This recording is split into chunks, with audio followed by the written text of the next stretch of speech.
Hello, everybody. Hope you are doing well. Welcome to another episode of Chai with Rai. Hi, I am Rai, and you are at episode 23. 23, can't even say that properly. I hope you're doing well. I hope you're having a lively Thursdays. Hope your week has been good. My week has been a bit somber. I'm not gonna lie about that. It's just been a bit low, but I'm very happy about today's episodes. If you haven't checked out any of the episodes, make sure to go and check them out. I have them on my IGTV, all 22 episodes before, and I share them after every single live, and I'm very excited about today's guest. But welcome to my jukebox that is Chai with Rai. Without further ado, I'm just going to put in the box in the pin comment over there and pin what is happening. But today, as most of you know, hi Mavin, how are you? Hope you're doing well. Today we have none other than the amazing Mavin Khoo. Mavin is a dancer artist, teacher, choreographer, and an artist scholar based in London now. His credits include works with Wayne McGregor, Akram Khan, his own company Mavin Khoo Dance, Shabana Jay Singh. Maybe, and I'm so sorry if you're there, if I'm in pronouncing some of these right, and Christopher Bannerman. He has guested with Sanko Palm, City of Ballet London, toured as a guest artist with Ballet des Zaragoza and Ballet des... I'm just going to so pronounce these incorrectly, but I'm just going to get you on and let's do this. I can say his commissioned works include creations for National Youth Dance Company, London Studio Centre, Jazz Company, Union Dance Academy, Blue Cube Promotions, Canada Dance Festival, and Venice Biennale. I'm so sorry if I can't pronounce it properly. He's the recipient of the prestigious British Council Scholarship. His own company works include productions such as Parallel Passions, Chandra Luna, Devi, the female principal, Strictly Bharatnatyam, Devi in Absolution, Swan Lake, and Akasha from Man to Monk. Known for being one of the few Bharatnatyam dancer who has created a niche as an international touring solo artist, which I want to know what that means exactly. And to me, who is one of the classical Indian dancers who has such a profound career in classical ballet and a contemporary portfolio, and known for his Abhinay and Shrinkar, we will welcome Mavin. Mavin, if you can accept. Why is it saying you're unable to join? Mavin, what's happening? Hello, can you hear me? Let's try this. Hello. Hello. I've just been enjoying listening to your pronunciations. Yeah, it's bad, isn't it? It's epically bad. How are you? I'm good. I was watching so many of your interviews and I was like, wow. Just like people were going through your resumes, and there's this, what is this, Sankatha, or there's this beautiful lady who's pronouncing everything right, and I was like, I'm gonna butcher all of these. I know it. How are you? First of all, I apologize because I look like shit. No, you don't. You actually look better than me, and I love the color of your shirt, by the way. But before we get into all of these, I like to warm up all of my guests, by the way. So we're gonna play a quick little game, and I love your mug's color, by the way. It is called the 5-second rule. Right. I will name something, so I will give you a category, and you have to name 3 things within 5 seconds. Right. So if I was to say, name 3 colors beginning with blue. Beginning with B. You have 5 seconds to name colors beginning with B. Okay. Should I go? Yeah, not right now. I'm going to give you your first category. Are you ready to play the 5-second rule? The first thing you have to do is name 3 apps on your phone that are a must, that you cannot live without. Are you ready? Yeah. And the timer starts now. Facebook, Instagram, and my emails. Wow, you're the first person to ever get that right. Everybody always struggles. Name 3 songs to listen to get over heartbreak. Go. Oh, Donna Summers. Not Love You Baby. I love to listen to like old Malay songs actually. So I'll say it, Guitar and Jiva, you wouldn't know it. And probably I like the heartbreak part of it. So I would go like with old school Whitney Houston. Okay, cool. You do know 5 seconds was up, right? Yeah, whatever. Yeah. All right. 3 things we will find in your fridge. Go. Butter, eggs, and rice. Butter, egg, and rice, all in the same. Name 3 animals starting with the letter M. Pass. Wow, it's so. Name 3 Take That songs you would sing while showering. Want you back? That's it. That's it. That's it. 3 times. That is really bad because I was a huge Take That fan. Like I cried when they broke up. Yeah, which was going to be one of my first questions after we did like all of our like hellos, how have you been, and blah blah blah. In all of my research, that I found of you, Take That.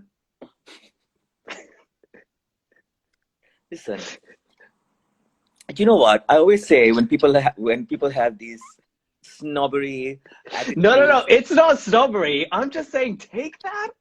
Well, I okay, just wouldn't guess you as a Take That person. Let me give you some context.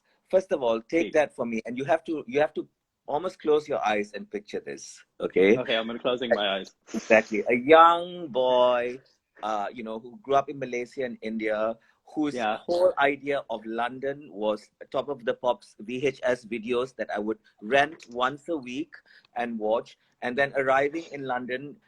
And Take That, this is 1992, 1993. Yeah. So Take That was it. So for me, Take That is such a nostalgic memory of such a young, innocent Mavin who arrived in London with all these dreams. So I love Take That. I still love Take That. I prefer it when Robbie is in it. But I'm a Take That fan very much so. But listen, I listen to Bach and TM Krishna all the time as well. I know, but Take That was just, and my question on that was going to be, when do you think they will reunite next? And will Robbie ever come back? They won't, because Gary Barlow is doing this dodgy things on social media now. So I think Robbie is a bit like, no, girl. Yeah, but Robbie's done dodgy stuff as well. So like, it's like Robbie started doing dodgy stuff when he got married. Hey, we could talk Take That and Top of the Pops all day. Wait, who would be the girl bands of that era? Panorama, of course. I don't know why my head straight went to Atomic Kitten. No, you see, you're how old are you? You're a young kid, Nick, compared to me. I'm in my 30s. Yeah, no, my generation is Bananarama. Yeah. But I'm a massive, and still am, a massive fan of the Minogue sisters. I mean, massive. I love Kylie Cupids. I actually love Danny even more. Yeah. Can I just say a fascinating story, the fact that you have just brought up the Minogue sisters. Yeah. The first moment I got introduced with your brother, as you call him, Akram Khan, was when he worked with Kylie Minogue on the Showgirls. That is how I got to know of an existing person that is working in contemporary, because before that, I thought Asian people could just never cross over into contemporary. I thought you couldn't do conceptual work, you couldn't do anything, you had to be either Iranian, Israeli, and like, you could only be a Hafesh, or you could only be anything. You couldn't be South Asian and work in contemporary. When I saw him in that, I was like, oh, this is so intriguing. Yeah. And then I started watching Daesh and like other pieces of his work. And then I got to know Akesha Dedra. And then through Raymond, I got to know you. And I'm just like, my mind is like blown these days. Raymond is my heart. You know, he's coached me for since the age of, I think, 23. So that's like, you know, over more than 20 years of someone who has guided my, you know, something interesting about Raymond. I always say that, you know, it's such a big transition for a dancer to shift into that space where they really embrace the fact that they are mature performers and no longer young virtuosos. Yes. I was a young virtuoso, and Raymond is the one who really helped me navigate this process, this whole shift into a different kind of dancing as I got older. So I owe a huge amount of debt to him. Fascinating. I'll ask Raymond about how you were at 23 versus how you are now.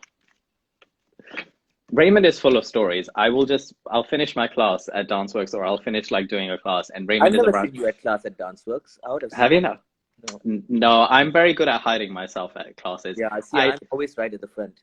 No, I'm the person who will come to class and I'll be in the corner, like literally in the corner, and I'll be wearing like a sweaty hoodie and like I'll be like in the corner. And then when it comes to like, you know how you do corner work, I'll somehow manage to skip as the crowd is going over there and there's two people that have gone over there. I'll slowly make my work to the other side and I just won't do the corner work because I'm so ashamed to do corner work. So You need to change that. Well, my dancing days are behind me, which we're gonna get to.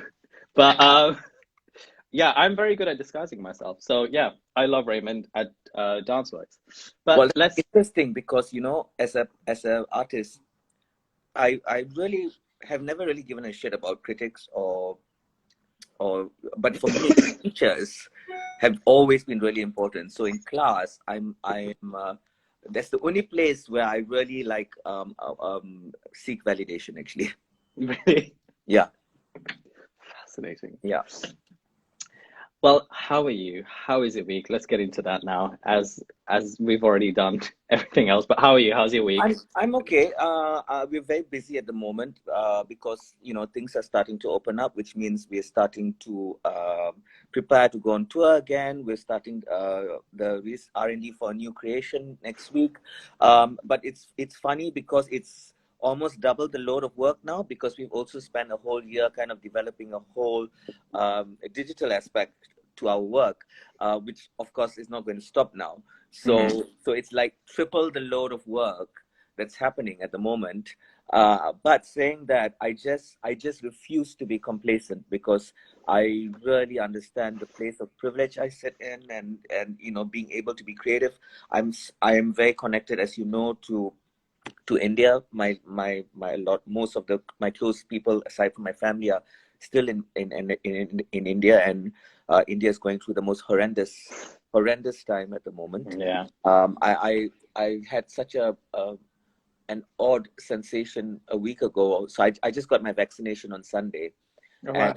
And I was able to choose the day I wanted to get vaccinated, right? So I was like, okay, I can't do it in the week because we're rehearsing, so let me make sure it's in the weekend. And then I just felt so guilty because I was like, fuck, what a privilege to be able to choose the day and time that I need to get vaccinated. So I'm consistently going through this a tension of emotions where I'm happy that things are starting to open up. I refuse to be complacent about work, and I feel a bit guilty about the privilege of where I am.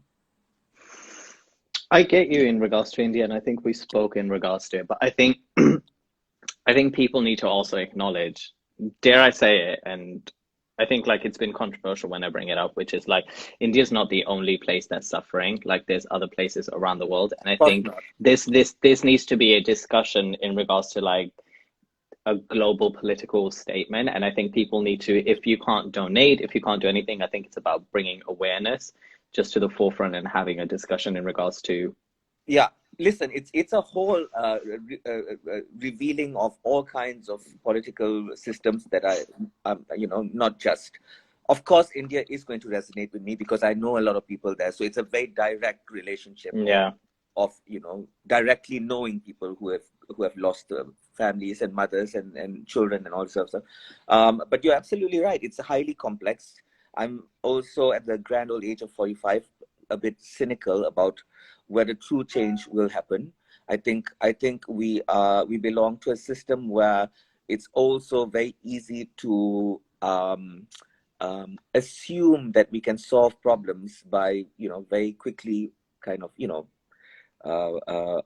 fixing a problem for issues that are going to take very long and challenging times of understanding and listening and negotiation. So this makes me a bit cynical, I would say. Of course, we were all kind of engulfed and are still engulfed in the politics of racial injustice, and I kind of sit back and watch, well, just in the industry that I belong in, the arts sector, how their perceived notion of solving the problem is. And I just find it very temporary and very, and still kind of being set by a particular community of people who always will be in charge, and are still there. So yeah, I'm very cynical. I'm very funny. I kind of hide, I think, sometimes behind the shadow of Akram, because it's a space that I feel very safe to be very creative in the most honest, purest way that I know. Yeah. Because I really hate industry. Do you actually? Oh, I can't stand it. I think it's full of bullshit. Absolutely. and more I find myself, I would honestly rather save my money month by month and hire a warehouse and just do my work there, because I feel that it's so easy for our true sense of ownership of our art to be completely taken away from us.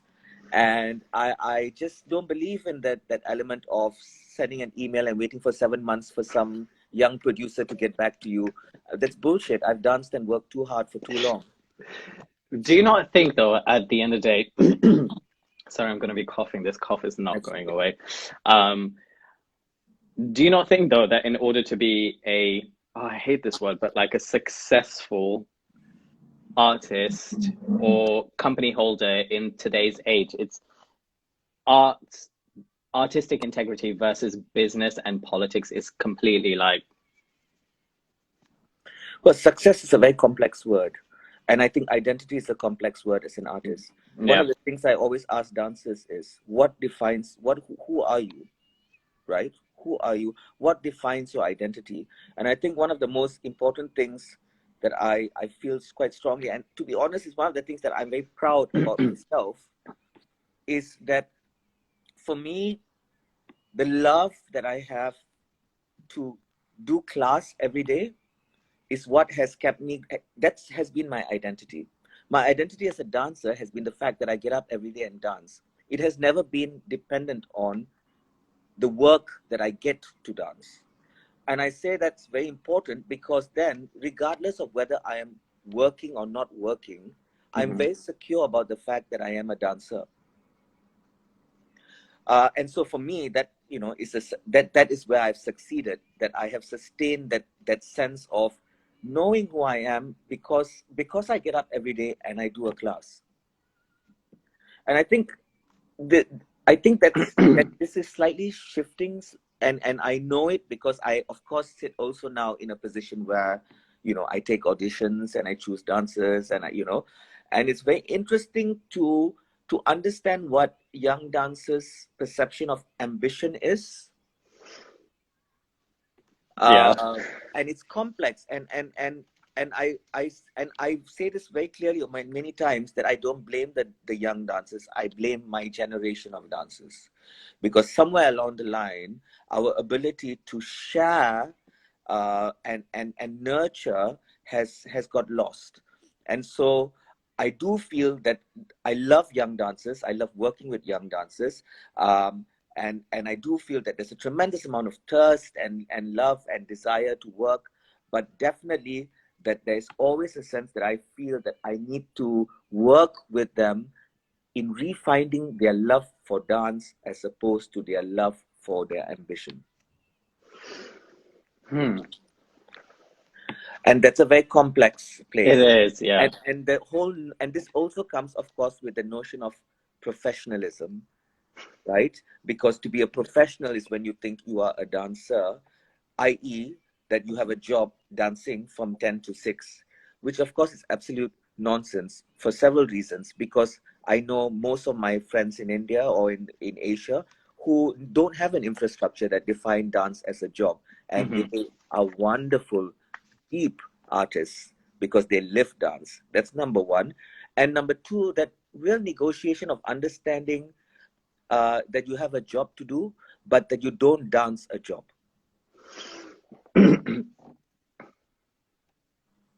I think there's different constructs, isn't it? Because I think that would always be like, I have friends who are dancers in Turkey who are just absolutely hardworking, and they're like, oh, I want to come to London and I want to do this. And then I see dancers here, and it's a completely different mindset in regards to, I want to work with this person, I want to earn this, I want to do that, I want to have this by the end of when I'm 30, I want to, do this. And it's a completely different mindset. And when you go to class, you don't think about simply identity search or like training, you think about showing off a little bit.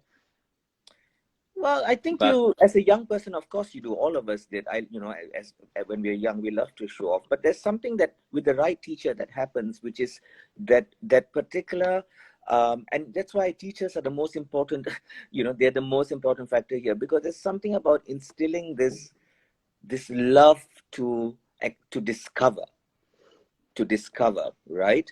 And of course, what you're saying, the point that I'm making is that it is highly nuanced as well, and so there's no black and white. But of course, we belong to an industry that increasingly is trying to give us a sense of black and white, right? And that's very problematic in a whole world that is nuanced. And so there lies a huge issue, I think. Also, I have to say this. I mean, one of the things that I really learned when I was director of a state company in Malta for a few years. And when you're the artistic director of a company, one of the things you very quickly learn is that everyone has a different journey with dance, and they are all viable, right? What I mean by that is, because I am the kind of artist who, whether I'm at work or not at work, dance is my life, and I am unashamedly open about that, right? But there are dancers who really want to say, I will dance from 10 to 6 and then don't call me after 6 o'clock.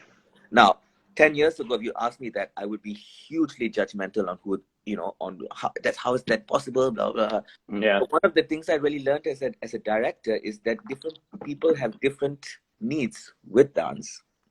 What I do say is, though, if you are a dancer who very efficiently and beautifully does a job, then you don't belong in certain kinds of companies that work very differently, So I think it's very important for dancers to have an intelligence, or they are intelligent, to tap into their intelligence, to really understand where they sit, what is the community by which they really feel that they belong to, because as we know, even within that industry, there are completely different ways of thinking and completely different ways of embracing this idea of dance. And I think that's important. Can I? Oh my God, I'm dying. Sorry. By the way, just a couple of things, which is Instagram allows us to do a live for 4 hours. So if you need to rush off and you're like running for time, just do this to me. I always get carried away just talking to people. So you just tell me and we'll do that. I wanted to talk a little bit, and I will be honest and upfront. In regards to my knowledge of classical dancing, it's very limited, and it comes from my experience. I hate to say it, but I also don't. It's like when I was introduced to it from watching videos and growing up in Bollywood. Are you talking about the Indian dance or classical ballet? Classical Indian dancing. Right. And my understanding of Bharatanatyam, and when I started researching on yourself, I wanted to ask this question based on my research: is, when it comes to classical Indian dancing, is dancing religious, or do you need to have a sense of spirituality or religious belief in order to do that sort of work, or your work that you have created? Because a lot of it, when I was watching and how you talk about it and how you passionately talk about certain things, when you talk about having a psychology of audience, or when you talked about your previous performances, and if I'm saying the word right or not right, I didn't get them. Yeah, certain things. So I just wondered, like, can you be of no faith and simply, can you get into the pocket and then call yourself a Bharatanatyam, an Odissi, or a Kathak dancer, or not really? You use the word faith, which I think is an interesting thing, because I think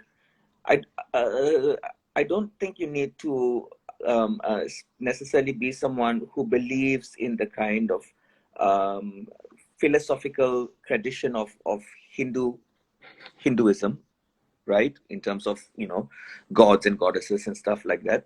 But I think you have to have a tremendous conviction of faith. Mm-hmm. And what I mean by faith is it can kind of span a concept of energy to a concept of something that is transcendental, to something that is virtuosic, but that there is a conviction about that.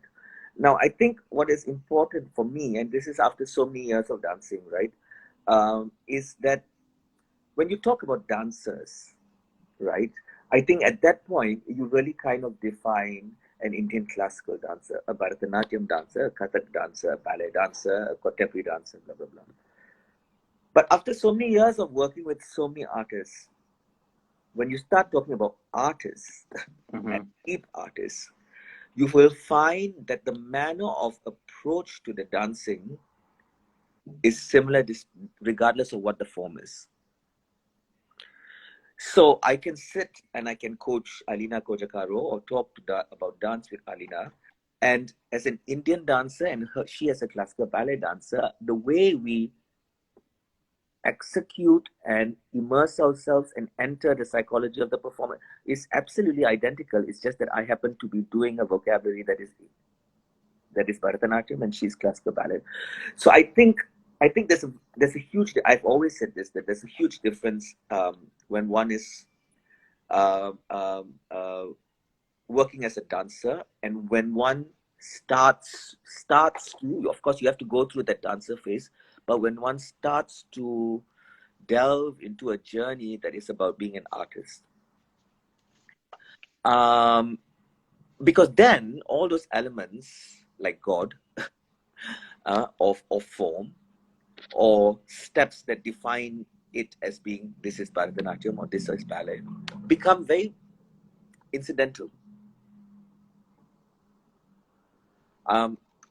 I don't know if it's going over your head a bit because it's very no. Do I look? Not at all. These things are very intangible, you know. And one of the things that I've really learned over the years is the power of the intangible in dance, which is ironic because dance is such a tangible visual thing that one sees in front of them.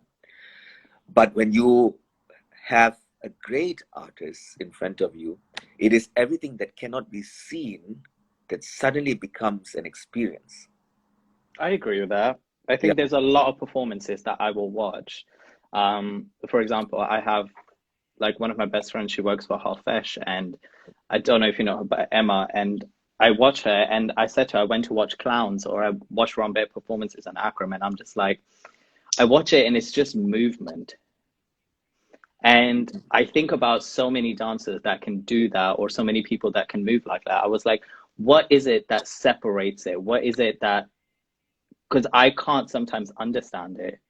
So is it just that I'm too dumb for it? That I just can't understand it? Or it's something that's much more profounding or that I just cannot relate to? Yeah, I think it often depends on who you see. Yeah. You know, many people sometimes when they say to me, I went to see a ballet and I didn't get it and I feel really stupid about it. And I'm like, well, maybe you just didn't see someone amazing because I, you know, I know that you know, sometimes when I sit in a good, I'll give you a good example. When I was once, you know, I coach Akram's work a lot, and they were doing Until the Lions, which is in the Roundhouse. Yes. Right. And Until the Lions is a highly complex work because it's based on a section from the Mahabharata with Amba and Shikanti and Bhishma, and it's, you know, it's a very complex story already, and then set within this kind of contemporary abstract space. And it was such a fascinating moment because at the end I know all the dancers well. I coach them so much. They're all like my kids, and I know the work so well. And I just started to cry, and the amazing thing is, I could feel, the roundhouse is massive, and when you can feel the whole of roundhouse just have this and you could hear little Hello. like people sniffling, right? Oh God. Right? And for me, what was amazing is I, who know all these dances and know the story so well, blah blah blah, still found so much in it that moved me so much. And 90% of the audience who didn't have a clue about what the story was Mm-hmm. also were so moved that they could cry. That is when performance transcends really culture, Mm-hmm. form, yeah. Because one of the interesting things with Akram's performances is many times we have audiences that have never come to see dance come, right? So yes, then what is it that has transcended any sense of them feeling the need to understand? And one of the biggest things that I've learned from him when I coach his work is that, and it's a very specific direction. Of course, not everyone wants this, but his main thing is always the work has to touch first and then later become something that they can think about. He never wants the work to be something that audiences have to think about. It's never from an intellectual perspective, it's from an emotional experience perspective. And then, hopefully, that the work is crafted well enough that they will leave the theater and 3 days later they'll be able to sit and analyze it in like a good Almodovar film. Right? And that's a very specific approach. Yes. It's a very specific approach. But it's one that I believe in tremendously. And I think, there lies also that conviction for me with Akram's work. I'm so convinced by it that it's such a privilege for me every time I restage it or coach it or teach it. It's interesting you're talking about coaching because my next question was going to be, you did this interview, which was the Sankata interview, in which you thoroughly discuss your relationship with your guru Lakshman sir, Yeah. and you talk about the difference between a teacher and a guru and how a guru transcends the concept of dance, and you describe your relationship. By the way, I'm just going to show a little picture. Oh, well, you've done your research. Hey, hey, all week it's been you on my screen everywhere and just listening to you and tabs of you. I wanted to ask now, and you talk about, is it Guru and Shashya? Guru Which is Shishya. Guru Shashya, which to my understanding, if I'm talking about, is a teacher and a protege, if I A dumb it guru and a down, disciple. a guru and disciple. Now that you teach and you coach, what would you say, where would you sit? I'm a coach. You're a coach.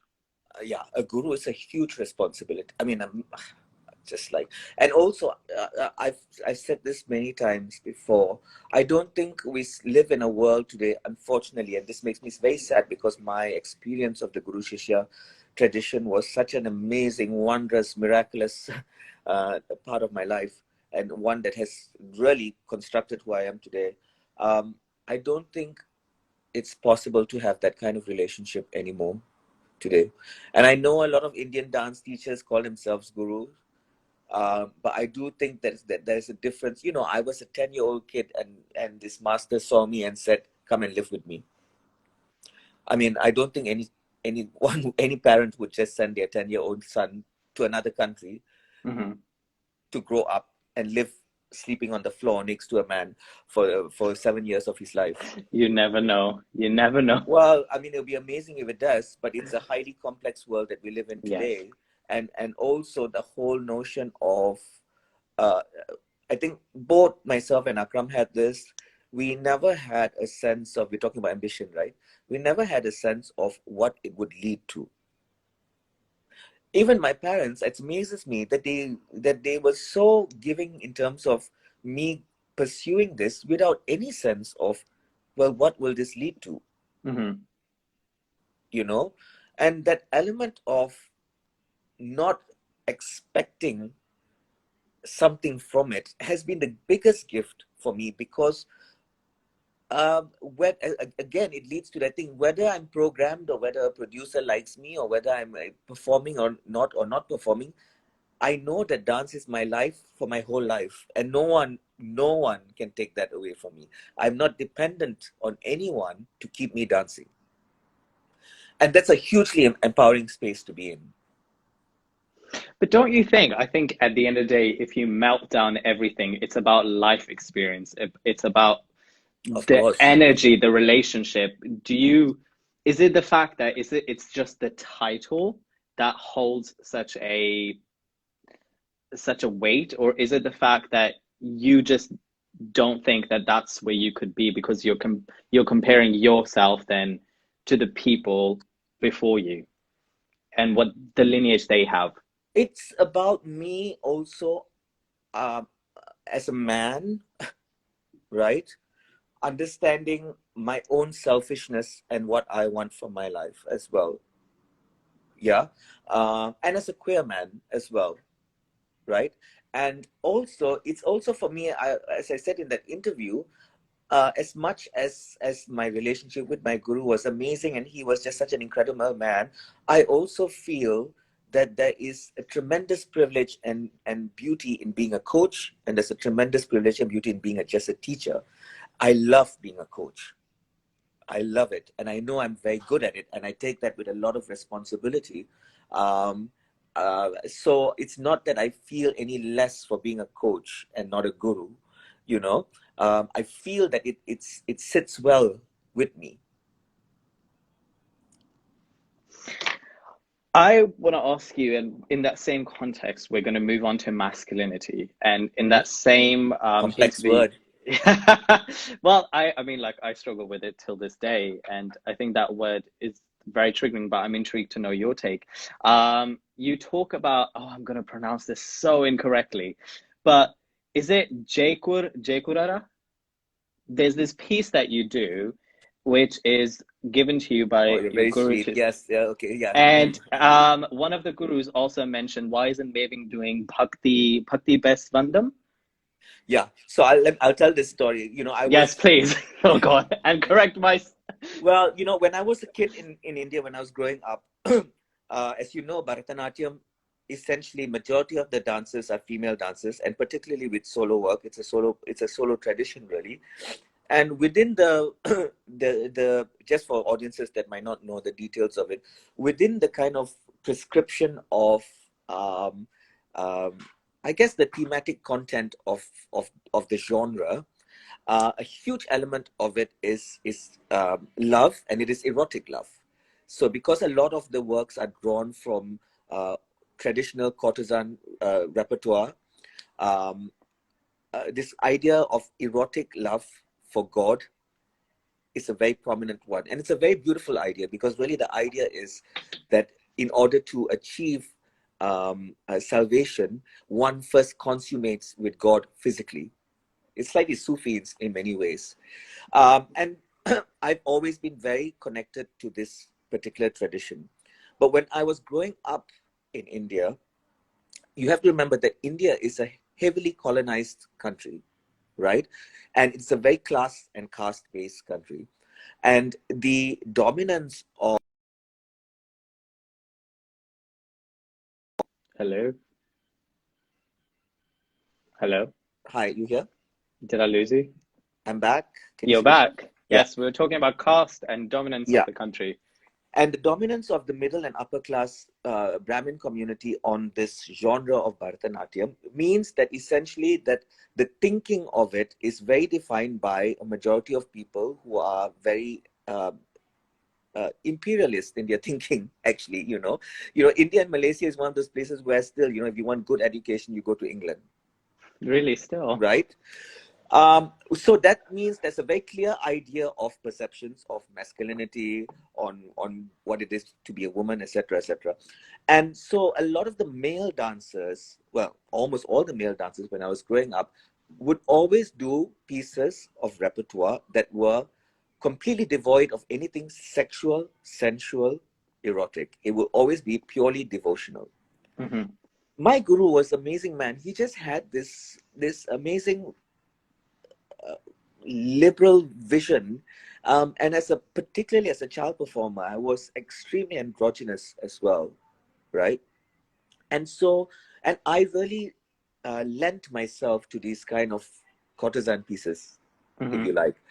And by the time I was 16, I was very lucky. I was spotted, and I was really performing in main slots in the festivals and stuff like that.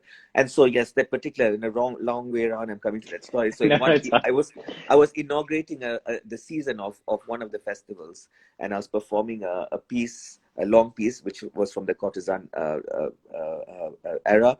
And another senior male guru came up to my guru and he said, why is Mavin dancing these pieces? He's a man, he should be dancing devotional pieces.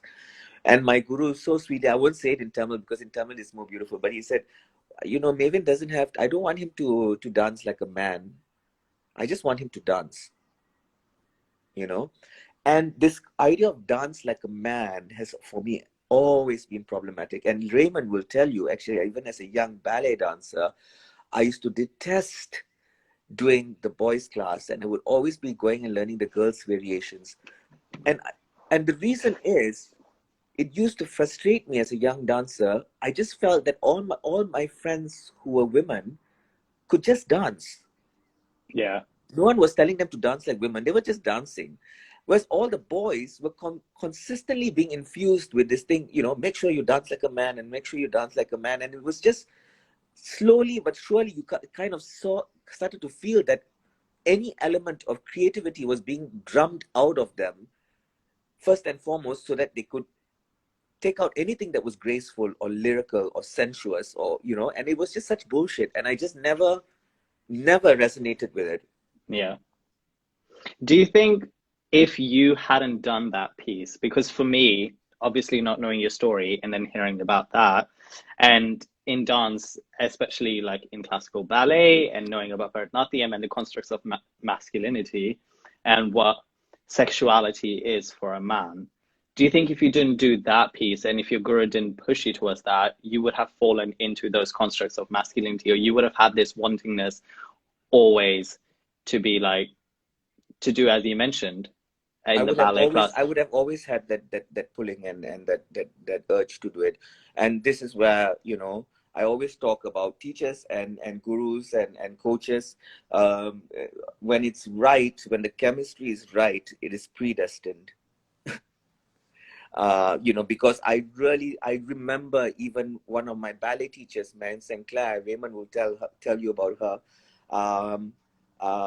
Again, this was at that time. This is before Ballet Trocadero and we're coming to London and stuff like that. One day I was doing class and she just looked at me and she said, "Why don't you try going on point?" That's beautiful. And for many years, I used to do class on point, and I've done performances on point as well. Wait, did you have the blocks and everything so you would actually do it? Yeah. In fact, the first duet that I danced with Wayne was on point. Wow. Yeah. So I was very lucky that I had teachers, even within the classical ballet tradition, that somehow saw in me something that was different and were so giving in allowing me to explore that part of it.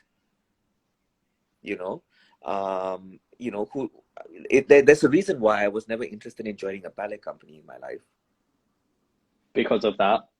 Well, because I would never have been able to find this very specific way of moving within this classical ballet style, and thank God I didn't, because then I really started having instead work being made on me specifically. I watched some of your work and I have a question to ask, and I feel like in a lot of your conversations this construct of masculinity came up, but where is the linear line for it? Because I think when I watched this piece that you did with 8 Bharatanatyam dancers, they were shirtless and they were quite toned in it. And I was like, and they're dancing a very specific, earthy, rigid way. And then I watched your performances in which you have such beautiful expressions, but again, then you're shirtless and you're quite lean. And I just wonder, where is the linear line for it? Because still to this day, like, I think if you need to be rather, if you're a contemporary dancer, if you're a commercial dancer, if you're a classical Indian dancer or something, there's a specific physical situation that you need to have in order to fit into the masculine role. So like, does one not challenge that as well then, and be like, okay, you can be a bit like hippie and you don't have to be as quite bulky, and you can do this? For me, it's all about conviction. Yeah. You can be whatever you want, but if you are absolutely convinced about that identity that you want to place, people will believe it, but you have to be open to the fact that some people won't. Mm-hmm. And I think that's a very important part of embracing the idea of the artist in you. Is about a conviction in what you believe, right? And also really, if you are at that space of wanting to make a definite statement, if you like, really be humble enough to understand that you are creating a discourse. You know, and what I mean by that is that some people will buy it and some people won't. Yeah. You know, the piece with the 8 boys was a very interesting thing, because I never think of myself really as a choreographer. As I said, I really am a coach. I made that piece really through the encouragement of Akram pushing me to do it, and it ended up being a very, very successful piece. But I think one of the strengths of the piece was that I wanted to make a piece that I knew I would never be able to dance myself. So everything about it, in a way, the hyper masculinity of it was because it's just something that I could never dance, and similarly, the way I dance is not something that those 8 boys are in a space to find yet. So it was really kind of, I guess, a negotiation of challenging myself to be creative out of my thinking box, looking at the dancers I had in front of me, and that fine balance of creating a work for them and at the same time challenging them enough. Yeah. Can I, just a personal question. I viewed your Instagram and I've talked to you and things like that. And after this conversation, and again, talking about masculinity, and just one more point, do you think there has been a pivotal point where you have gotten a better understanding on gender identity as a personal point of view and as a artistic point of view, and sexuality for both? Yeah, sure. I mean, one of the things I always say is that when I turned 40, I stopped saying I was gay and that I'm queer. Why is that? I am very intrigued to know, because I have friends who identify as queer, who identify as gay, and then pansexual and polyamorous and things like that. So yeah. Because for me personally, I you know, it's also a generational thing, right? You know, I come from that age group that came to London really just after the AIDS crisis was kind of at where it was, right? So I come from a place where I remember AIDS being something so confrontational. I come from a place where I remember when you know, you could get treatment for HIV. I come from a place where I remember when PrEP came. I come from a place before Grindr and Gaydar and all these kind of things that are so a part of our culture now. And it actually came from once being online, actually on an app, and looking at all the boxes that I was told I should fit into in order to be liked. Yeah, the good and old realizing apps. that I didn't fit into any of those boxes. Yeah. And understanding that I was a minority within a minority community. Preach! Sorry. I talk about this all the time. I find it so astounding. And therefore I almost became, to be honest, resistant towards the specificity of LGBTQI. You know, and I just found that kind of feeling deeply that I was queer, and when I say queer, that I am incredibly nuanced, right? And I remember having a conversation with a friend of mine, and talking actually about just sexual attraction, and saying, I would never want to be in a position where if I found a woman attractive, that my head would say, you're gay, and question me, you know? Because if I talk about just being attracted to energies and bodies and stuff like that, I want to have that capacity to be absolutely open and embracing. And I just felt that, yeah, I felt it very limiting to define myself as gay because of what the world has made that term be. And therefore, you decided on that. Yeah. And it's quite a big, I mean, I really I'm quite strong believer about it. Yeah, that I am queer. And it's interesting because, you know, I spent many years, I never thought of myself as an androgynous performer. I realized I was androgynous when critics started to write that I was androgynous. I just thought I danced, right? And I remember, yeah, really. And I remember Judith McCrell in The Guardian defining me as androgynous. And I was like, what does that mean? And what age is this, if you don't mind me asking? 21, maybe 2021. Yeah. And I always talk about this notion of androgyny. Actually, a side note, many people don't know this, but I had at one point started my PhD, which I never completed. And the discourse was actually on renegotiating an alternative perspective to androgyny. Wow. Because I think usually what we do is we think of androgyny as, when we think of androgyny, we're very kind of aware of the two binaries of male and female. And for me, what is very interesting is the line that sits right in the middle where it is neither and it is both. So I elaborate, please. Well, I always say I feel that I am man, I am woman, I am neither, and I am both. Okay. Fascinating. And what I do in performance, because most of my Bharatanatyam work is really, as I said, dancing courtesan repertoire, so it is from a female perspective. I always say I don't try to impersonate a woman. I'm not creating a parody. What I try to do is I try to remove the inherent masculine traits in my body. So I try to find this place that is completely free of it. Is that because I was just looking up and there's 9 emotions, is it Navrastra? And you said your work is predominantly, I'm going to read this off the computer because I made a note, is Shringara. Yeah. But was a situation that you decided to go into that and that work attracts an androgynous look or an androgynous feel, or, you know, some sort of that pocket? To it was very organic, and it was really from the time I was 12, 13, 14.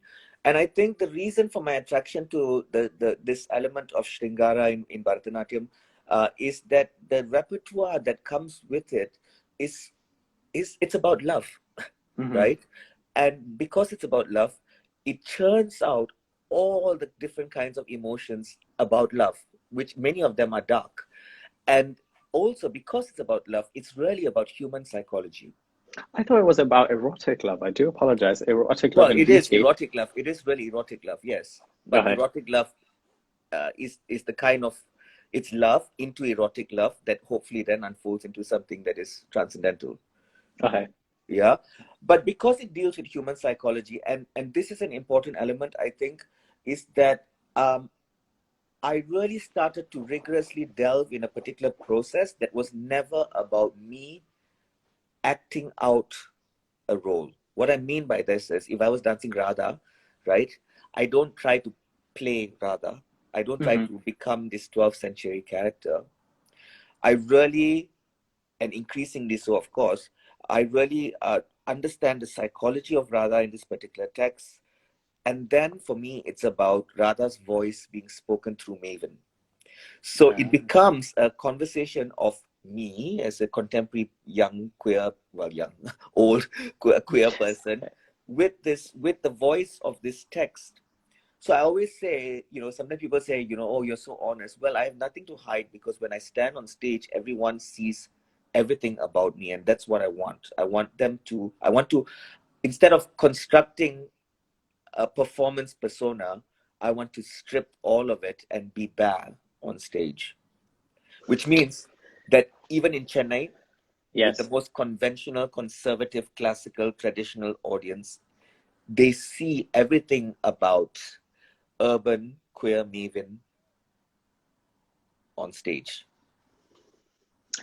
Have you ever had because I wanted to segue into race as well, and I wanted to discuss the Times of India article when you did this performance, and they said Chinese magic. Yeah.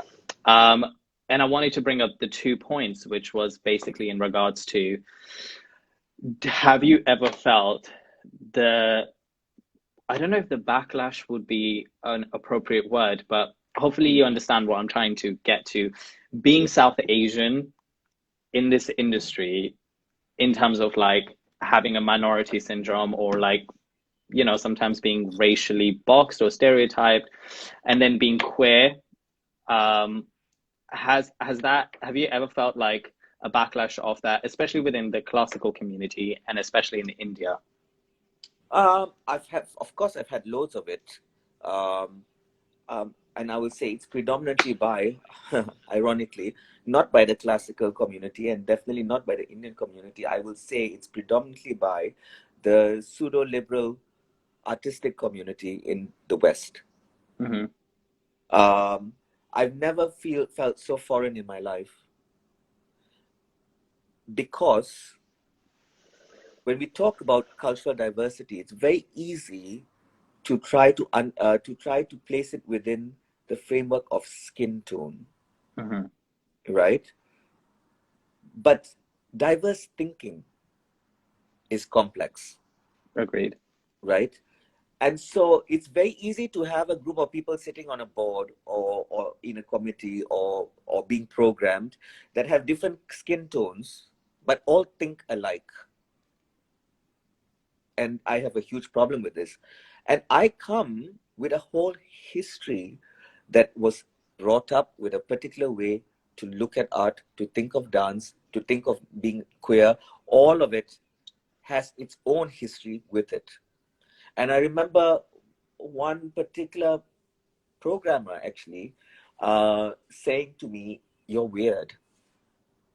What does that mean? Yeah, what the fuck does that mean? And who the hell are you to tell me that I am weird? And of course, it's also complex sometimes, even within, let's say, a tension between someone like me, who came from a different generation, a different tradition of thinking, to even a young British South Asian person today here, Mm-hmm.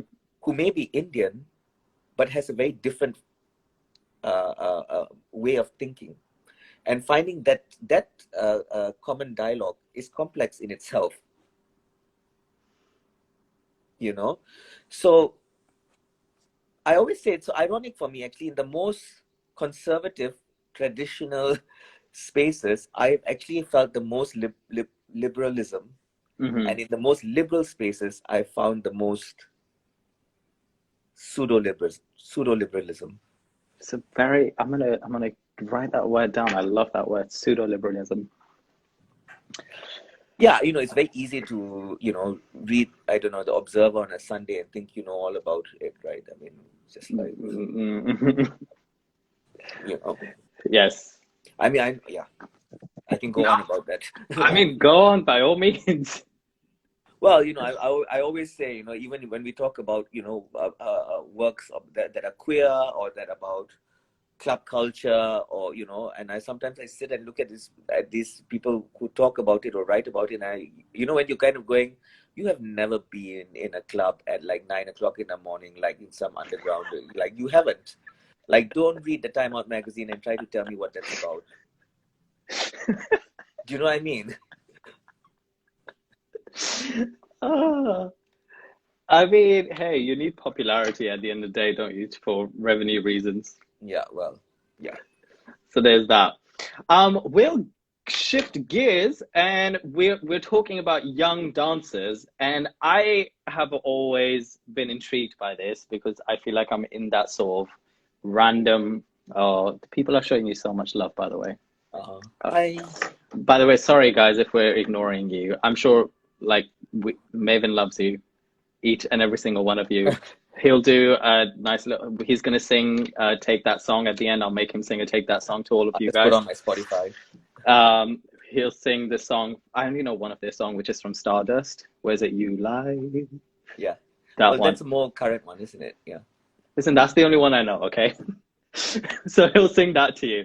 But shifting gears to youth, I always find this perspective really interesting because I think like for the last 10 years, I've been working in the commercial industry, and there's not a lot of South Asian dancers that you meet that are like crossovers, and not a lot of South Asian dancers learn South Asian Indian classical or folk dancing fundamentals. And I just wanted to ask, as somebody who's had such an enriched experience through, you talked about doing even Odyssey and you left it at the age of 16, and you talked about Bharatanatyam and, you know, ballet and so many other things, but at the staple of where you are today and the work that you produce, do you think young dancers need to have a basis of South Asian classical dances in them or ethnic folk dancing?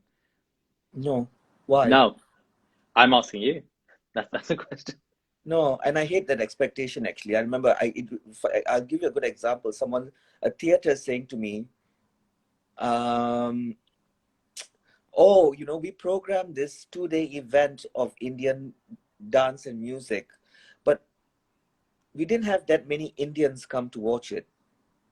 And I just turned and went, well, have you counted how many white people come to watch ballet? Like, why is there an assumption that if you put Indian dance, that it is Indian people that are going to see it? We're not going and, you know, knocking on our neighbor's door and if they're white saying, oh, you should go to see ballet because you're white. So I've never kind of understood that expectation, because you're either inclined to love art or not. You're inclined to love dance, or you're inclined to be creative or not. Let's say it this way, right? And you're pulled to what you're pulled towards, right? Yes, I'll say this. Of course, when I see really communities in the diaspora, you know, like in East Ham or in Tooting or, you know, the Harrow and stuff like that, and the amount of dance classes, Indian dance classes that happen there, and, you know, young kids going, of course there is a value, and there's absolutely a tremendous worth when young kids who are growing up in the diaspora have a sense of a cultural anchor, if you like.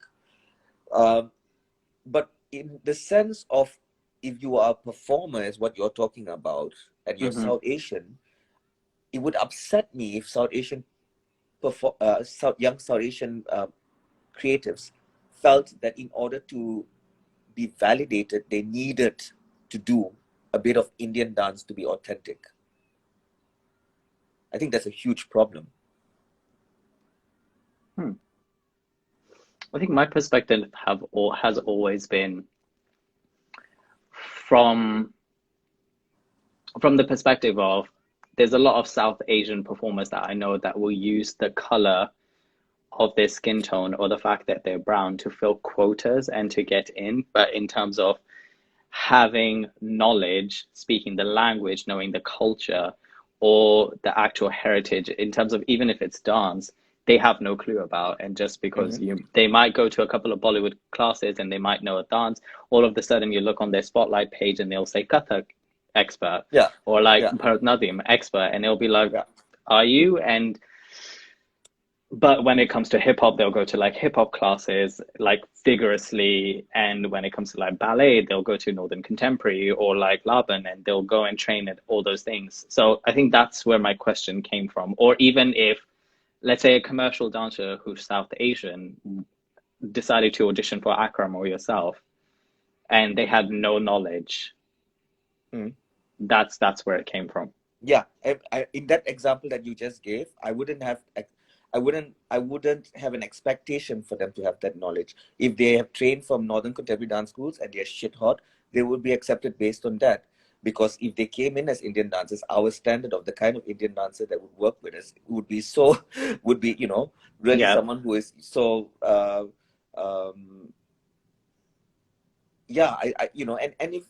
if they are going to be more rigorous with going to hip hop than a Kathak class, maybe it's because they like hip hop more.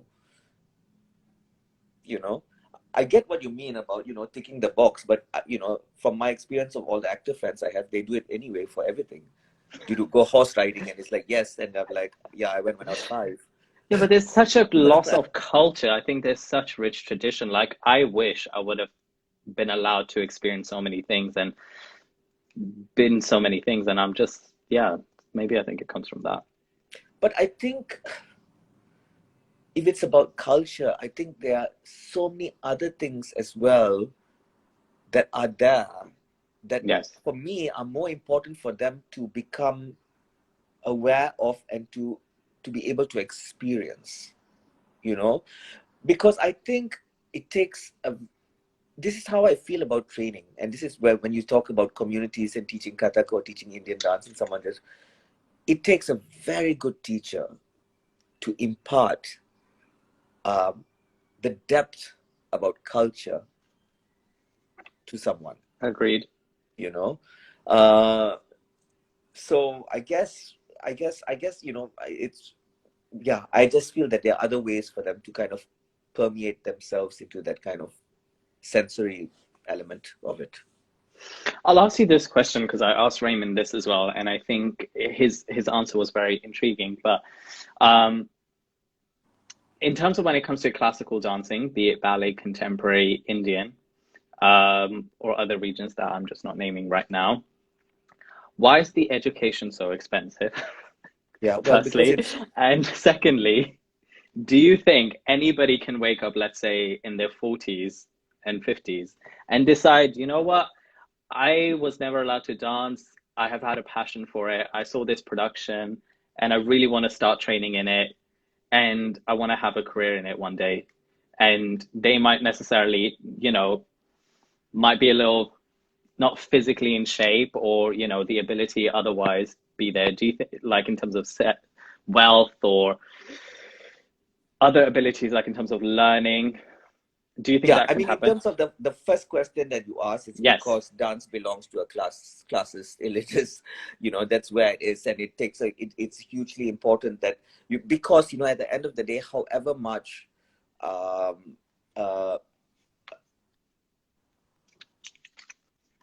it takes a real conviction and a commitment to break that that system, right? And artists are just too selfish to commit themselves completely to break it, I think, because everyone is trying to have their own journey in that sense. And it's a complex what you're asking, but you do find spaces that are not that we don't know about based on this industry that we sit in, that is sitting in a village in Bali or Java, or sitting outside a village in Orissa, where the children are beautifully trained, and it's nothing to do. So there are spaces. It's just that we don't know about them. I think that's an important factor to think about. In terms of a mature person getting into dance, absolutely, I have seen some people who have never trained in their lives have tremendous physical facility. Everything is there. Where the challenge lies is whether they have that ability to mentally and emotionally surrender to training. Because the beauty of dancing from the time you're a child is that it's very important. I'm saying if you want to go deeply into dance, it's very important to have a phase where you don't think and you just do. Could you elaborate on that? Because you talk about it even when you're performing. And my question is going to be where you talk about just be. Yeah. Could you elaborate on that, please? In what? In terms of training or in terms of performing? Yeah, you said just doing. Yeah, where you don't question. Because the mind always questions. And when you go into a place where it is about repetition, it's just about doing, it's about not understanding what the point is sometimes. Yes. If you have a mind that is going to question all the time, that it is consistently going to limit the potential for you to embark on a process, a necessary process that is just about repetition and just doing, right? And also allowing things to unfold in the time that it needs to unfold for you. It's very hard to do that as an adult. I agree. I very much agree. And that is and I know, because I have had dancers come and train with me in Indian dance, who have started off wanting to have, in a way, I guess, a similar kind of intensity of training that I had with my guru, although they didn't live with me, but that kind of intense rigor, and have found it very difficult because they've come at the age of 30 or something like this. And by that point, the mind has developed. The mind has developed to the point that everything has a question behind it, and of course, we live in a world today that is very hard to trust as well, right? Yes, you said that. Trust is one, I think, one of the most important things psychologically in how you're trained, in how you teach, in how you perform, in how you understand your audience. Trust is such an important part of it. In terms of your creation now, shifting gears to that, it was very hard for me to find an exact answer to this, so I just want to ask this. You did mention on it, which is like, if something doesn't interest you, you don't do it. But I'm intrigued in like what triggers a creation. And let's say you've been funded by Sadler's Wells to do something and you've accepted it, or by another institution like by the Bhavin Center or something like that, and there are deadlines to meet and there's things to that, but your head is just not in it and you have to create. How do you deal with that? So what triggers a creation? You just walk away? I just don't do it. Honestly, you're talking about my work, right? Yes. Yeah, I just don't do it. I'm just not. Are there consequences to that though? No, I wouldn't accept it. But let's say you have. In this imaginary world, I would be able to produce something professionally because I understand what it is to be professional. But as an artist, I would know that inherently the audience will feel the inauthenticity of the work. Has that ever happened to you, if you don't mind me asking? You don't have to name it. Not in a major way, but I remember like doing something. I'm not a performer who dances. I don't think I'm the kind of performer who audiences will get something out of if I dance a piece that is 10 minutes, let's say. Okay. I am a performer who is very, it's a journey with me. So it's either a full-length show or minimum at least like a 30-minute piece or something like that. So I've definitely, when I've probably accepted something where I've had to fit into a context of, I don't know, a mixed bill or a gala or something like this, and I've been on stage or the for 10 birthday situation that you once accepted, and was it somebody's daughter who ended up giving you money to run a business for 2 years, and then you ended up creating your own company? Yeah. Oh, Raymond is here. Hi, Raymond. Hello, teacher. Yeah, but I'm just not that guy. So probably in those contexts, and also I think the more older you get, I've understood with a lot of humility the capacity I have and the responsibility I have, because I know when I am in it, the potential I have to touch. And that comes with a lot of responsibility. I know that I have the potential to go somewhere in a performance space and hold it so that, yes, I can make 1,000 people cry. I know this. I can. I can, in the right way. But that comes with a lot of responsibility. Tremendous amount of responsibility. And so once you start understanding those things, then doing things that don't touch and don't reach that level of, they feel insincere. And at this stage, then you kind of go, well, why, it's like a good example I'll give you is many times people ask me if I will do and Indian dance work without live music, with recorded music. Oh, really? And I always say no. I've never ever danced to recorded music for Indian dance because I know I can do it. I can execute a piece, but I know my strength as a with live music and my ability to improvise and all this kind of stuff, that the audience will never get really what they've come for. But what, going back to the first part of the question, is what triggers a creation for you? Many times, to be honest, what has triggered a creation is a need to do something that has inspired. I've had a very weird career. I've always feel You've that had a very rich career, can I just say? I had a rich career because I have been around and I have been consistently in practice. If you really look at the amount, for example, in London that I dance, I don't dance in London that much. I dance in India the most. Mm-hmm. The last time I danced the solo work in London, a classical solo work, was like in 2017 or something like this. But so why I'm saying that is I'm not someone who is regularly funded like 3 times a year by Arts Council and all this kind of stuff. I'm not. Which for me has today given me tremendous sense of feeling that I own my journey. And so yes, when I want to do something, if I read something and there's something about Sita that I'm absolutely intrigued in, honestly, I'm the kind who will go and get a loan and pay for it and do it. When was Man to Monk? Wasn't that recent? That was like 2018 or something. Oh, I was trying to find a footage of that. I only found trailers. I was very disappointed because I wanted to see that before. I saw lots of your Bharatanatyam solos, hours and hours of it. The piece that you should see me do, well, Raymond is here, which is for me is still the piece that I will go back to dancing because it is a piece that I really... Please don't say Swan Lake because I tried to find footage of that. It's a piece by a choreographer, a Spanish choreographer called Ivan Perez Aviles.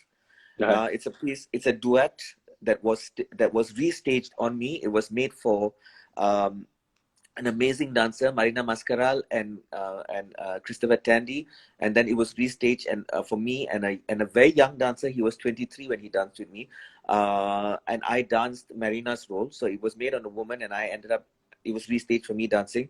It's about a half an hour piece. It's a duet piece, and it was one of the most fulfilling experiences that I have ever had in my life. It changed the way I dance.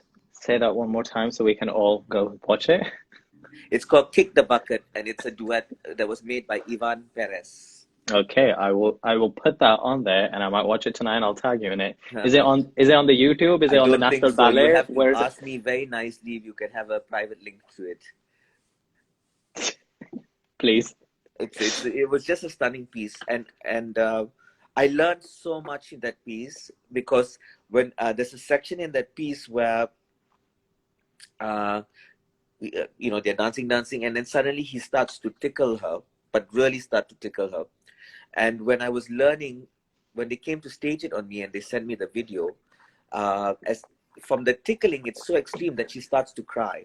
Raymond just said, watch it. Raymond, I want to. He needs to share it. Anyway, she starts to cry, and then it stops and it goes into silence, and he picks her up, and the subsequent section used to be called the blind section, right? Okay. And so I learned it, and then I remember trying to make myself cry. Yeah. Right? And having to work so hard. Ivan was so amazing. And then going into this section, which was the blind section. And I remember Ivan working so much with me and Celia, an amazing ballet mistress, and finding the space where I could let go of my ego, because the reason I found out that the reason why I needed to cry was because my ego wanted to feel good about crying. Because I felt that if I cried at that point, my ego was saying I was such an artist to go there. Yeah, it's interesting. I was like, what? So the ego is such a big part of us, right? And then to dance this section called the blind section, and Ivan kept saying to me, blind inside. Yeah.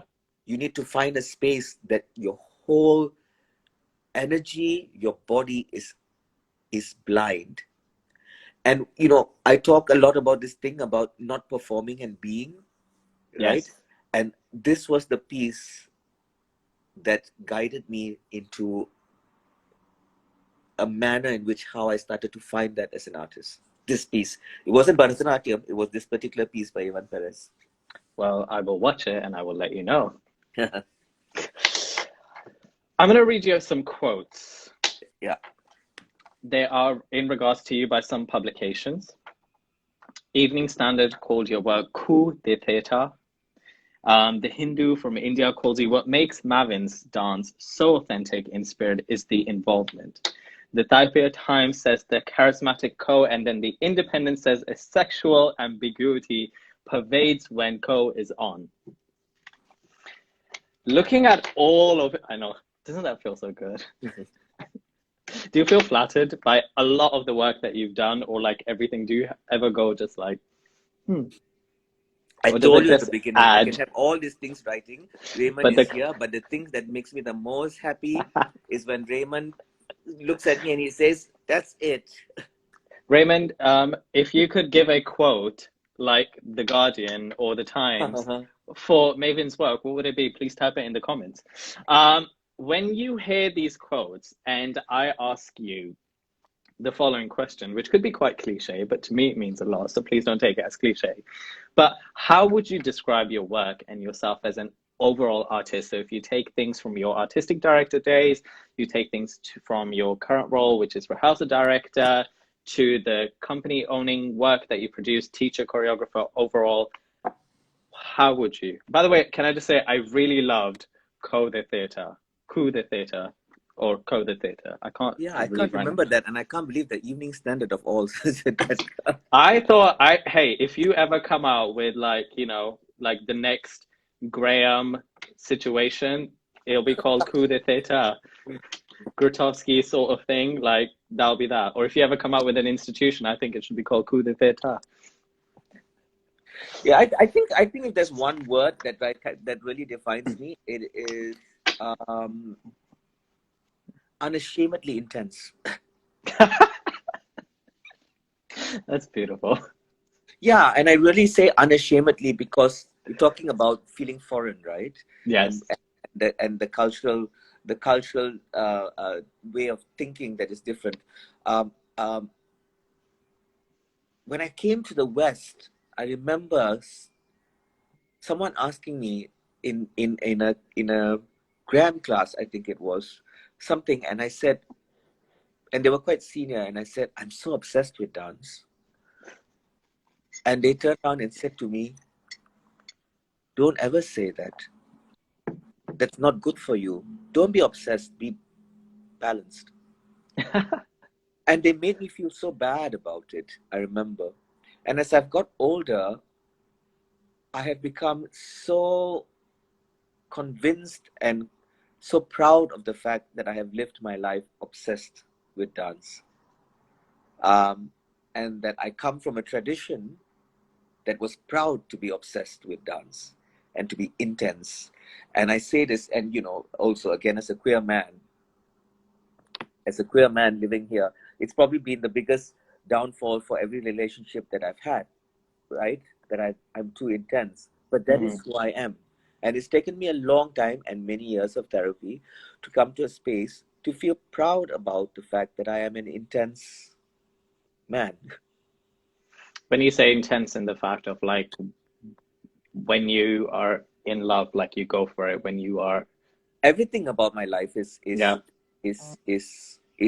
fully Emphasis on the word fully. is fully explored, and because of that I feel very, very, if there's a reason why I can stand on stage and make people cry, it's because I have lived life.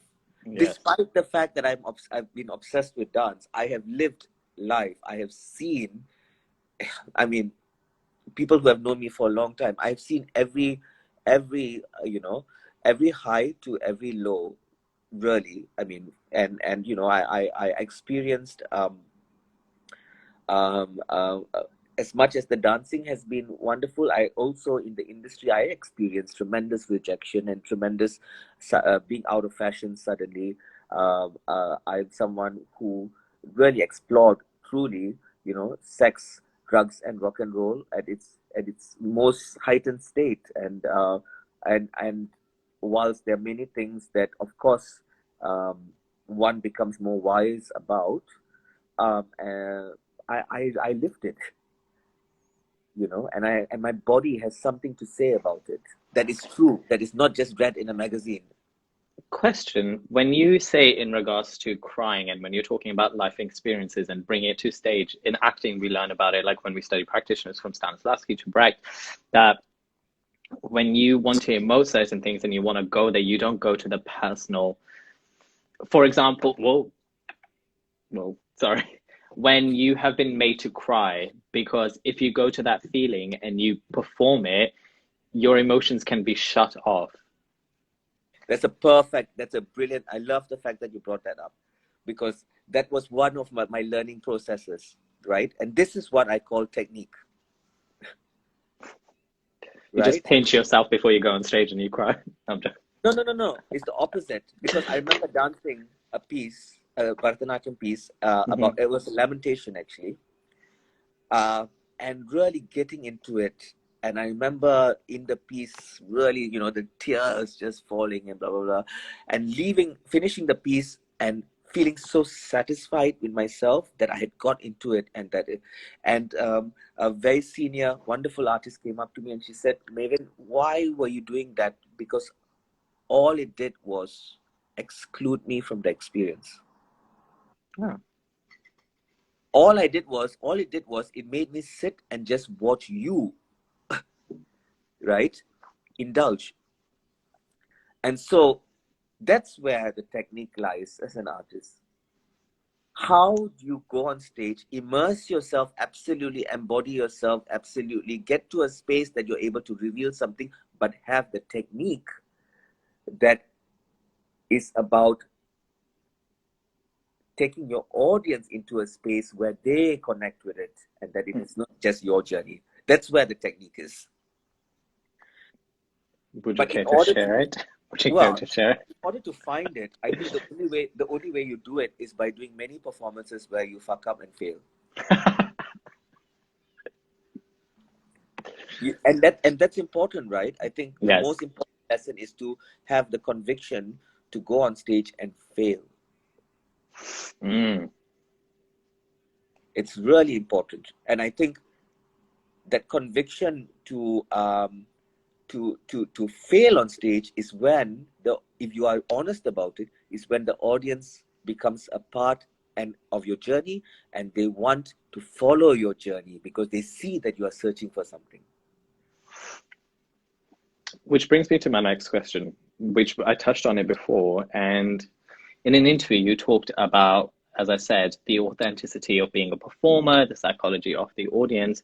But having done so many roles and productions and things like that, and as a performer, the vanity, the ego, the failure aspect of it, do you think you now can genuinely be in that space when you go onto stage and just be? After 10 minutes. After 10 minutes? Yeah, after 10 minutes.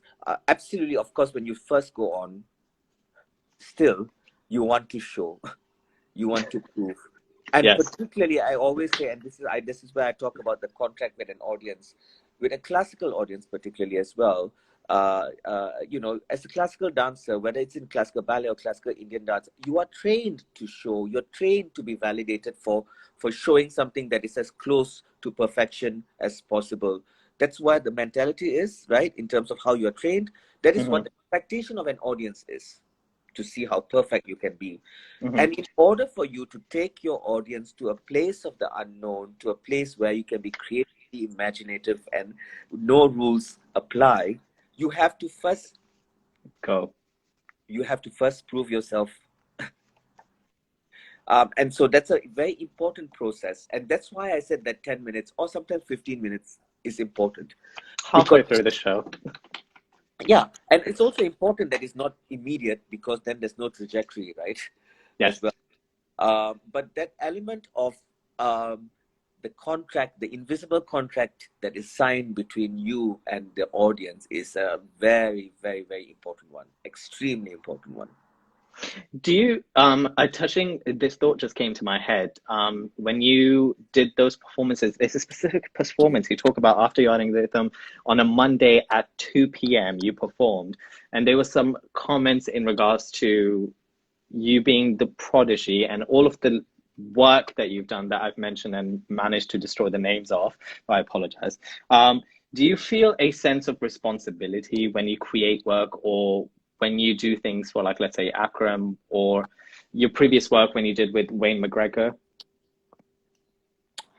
I feel a tremendous amount of responsibility, yes. Of course, with Akram, absolutely. But I would say that sense of responsibility, and this is important to say, a lot of the things that we're talking about now, Yes. I really want to share this with young dancers, are things that have arrived now. So why I say that is, it's very important not to expect or assume that a young dancer arrives at all the things I'm talking about now in their 20s. The reason why I've arrived now is because I did all those things in my 20s. I went through a phase of being a narcissist, being a show-off, being a virtuoso. Yes, all those things, super, super important, where it was about me, and it's about how much I love to dance. Because I did all of that, and because it comes to a place then that you start to purge yourself of all those needs, you then find a place where dance in itself is no longer about me. I always say, for me now, dancing, my whole body is a construction of voices. I really feel this very strongly. Every part of my body, I hear my guru speaking, I hear Akram speaking, I hear my father speaking, I hear my mom speaking. It's like a harmony of choruses of all the people that, yeah. And when I dance, or when I teach, or when I coach, I feel the it's Raymond's voice. I feel many times, I feel the responsibility of their voices, and how I share their voices to the person, or the persons, or the audience in front of me. And I almost religiously believe this with so much conviction about it. But I arrived to this place because I had the privilege of doing and going through all those things before. That's a lot of voices to manage. It is, but it is. People are very scared of, I think, and again, maybe this is cultural. As an Asian person from Asia, you are brought up with a sense of duty and a sense of responsibility. And there's a fine line between, I always say, knowing your worth and feeling entitled. And that line many times is crossed. And equally, there's such an importance about understanding that having a sense of duty and responsibility is not necessarily mean that you are worthless and voiceless. And having a loud voice does not necessarily mean always that being passive or silent has no power. Because I think silence is one of the most powerful things ever. I've learned that recently. In a weird example I wanted to share, but I'll leave it. Oh, tell me. No, it's I don't know why. When I used to go on dates, I always needed to talk, or like create a conversation, because silence meant boredom. Or like when you're in a room, it's like nervous chatter, but now, like, I love the silence. Yeah. It's so nice. Whereas now it makes other people uncomfortable. And I'm like, oh, that's so cool. Yeah. But yes, oh my God, I'm gonna skip through that because I feel like I'm already taking up your time and I want to get to some games. Sorry, just give me 2 seconds as you read through the generous comment that Raymond has left. If you want to read it, by the way.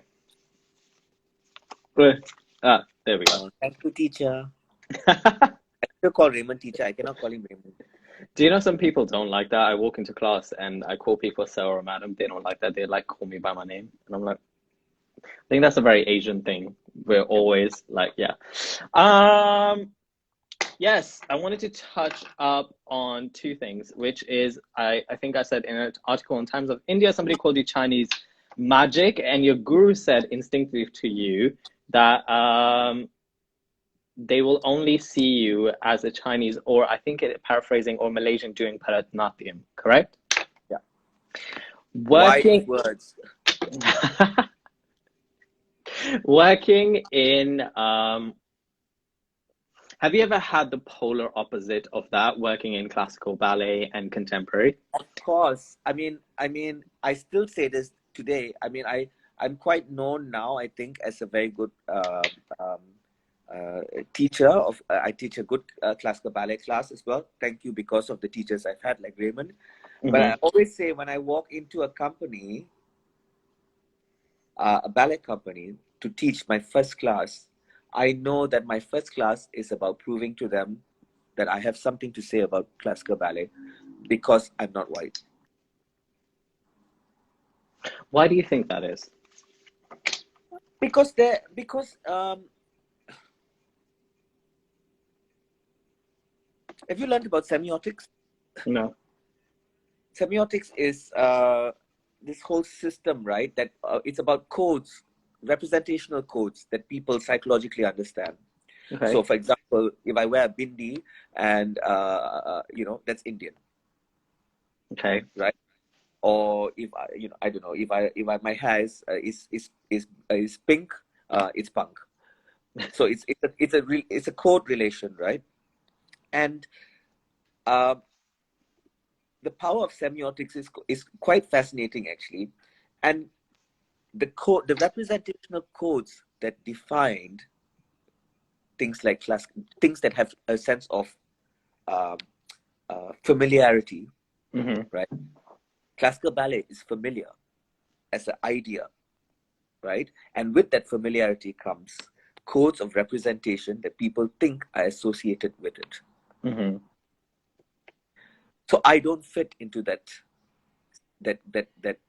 code of representation, right? Similarly, I can tell you, if I'm going to do an Indian classical program, and it's organized by an Indian promoter, let's say, and they come to meet me at the airport, and they find me having a cigarette, waiting for them with my sunglasses and Doc Martens, I don't fit into the representational code of what they think you are. This Indian dance artist is going to be, right? Now, when it comes to things like going and teaching a classical ballet class, you have to remember that most dancers are incredibly, and even myself, I would say, right, incredibly, what's the word I want to use? Protective, right, of their training space, yeah, and who shouldn't offer them information. Okay. Right? Trust is important, right? Again, so they want to trust the fact that this person who's going to tell you, you need to make sure that you don't sit on your supporting hip and blah blah blah, knows what the hell they're talking about, because of our ego as well. Because fuck, who are you to tell me? Because I know my shit. I've been doing this for however long. Yeah. Right. It is what it is. It is what it is, because it's a whole culture that has been built over years and years, that is global. Even if you go to Hong Kong, mm-hmm. or if you go to Malaysia, I can bet you, if I was to walk in with a white female and I'm more experienced, right, the first possible habit would be to assume that the white female lady knows more about classical ballet than me. Mm-hmm. So I think it's a patterned history, right? Now, For me, though, the beauty is, and I've seen it many times, that I can walk into a company class and I can feel, a few of the faces and a bit of attitude and stuff like that. And by the end of the class, those same faces are coming up to me and saying, "Thank you so much. That was amazing." That's for me where the strength is. And I say that it's very important because and to young dancers, right? It's so important, right, guys? Not with all the because I can say through my life, I'm sure Raymond can as well, about so many things that were unjust and just stupid and ignorant. It's so important never to allow the toxicity of injustice eat you up.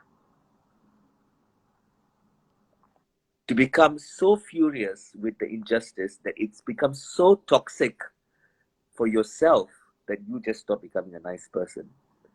And they are such, for me, the way I've learned to really fight it is by saying, okay, you want to see what a class is like? I will give you a class in the nicest way, not in a confrontational way, and to win them over by the end of that class. That for me has a tremendous amount of strength. Do you think, I think I talked about this with Raymond as well, which was in regards to, we talked about diversity, and not just diversity in regards to just race and color. It was in regards to abilities, body shapes, Right. and so many other things. Do you think that the classical world and the contemporary world will get there where there is enough of that, and there's not, that will therefore do a domino effect in regards to this perception, this mindset, or not really? I think, if I'm honest, from my experience, the classical world is making more of an effort than the contemporary world. Okay. I think the contemporary world assumes that it is super inclusive, but actually has tremendous amount of prejudice within it. And I'll give you a good example. A classical ballet dancer probably feels more judged when they walk into a contemporary dance space than a contemporary dancer would feel when they walk into a classical ballet space. Why is that? Well, it's to do with Technique? so many things. It's to do with insecurities. It's it's lots of things, right? But I would definitely say that from my experience, I have seen more of an effort come from the classical world in terms of being inclusive, in terms of audiences, in terms of how, okay, there's definitely today a sense of awareness that there's something that's not been working. Yeah. And I think the problem with the contemporary dance world is, as I said to you just now, that they're a bunch of fucking pseudo-liberals that run it. What else can I say? So if you think you're so bloody liberal, and you just don't even understand that, man, half the issues are coming from what you're saying. Yeah.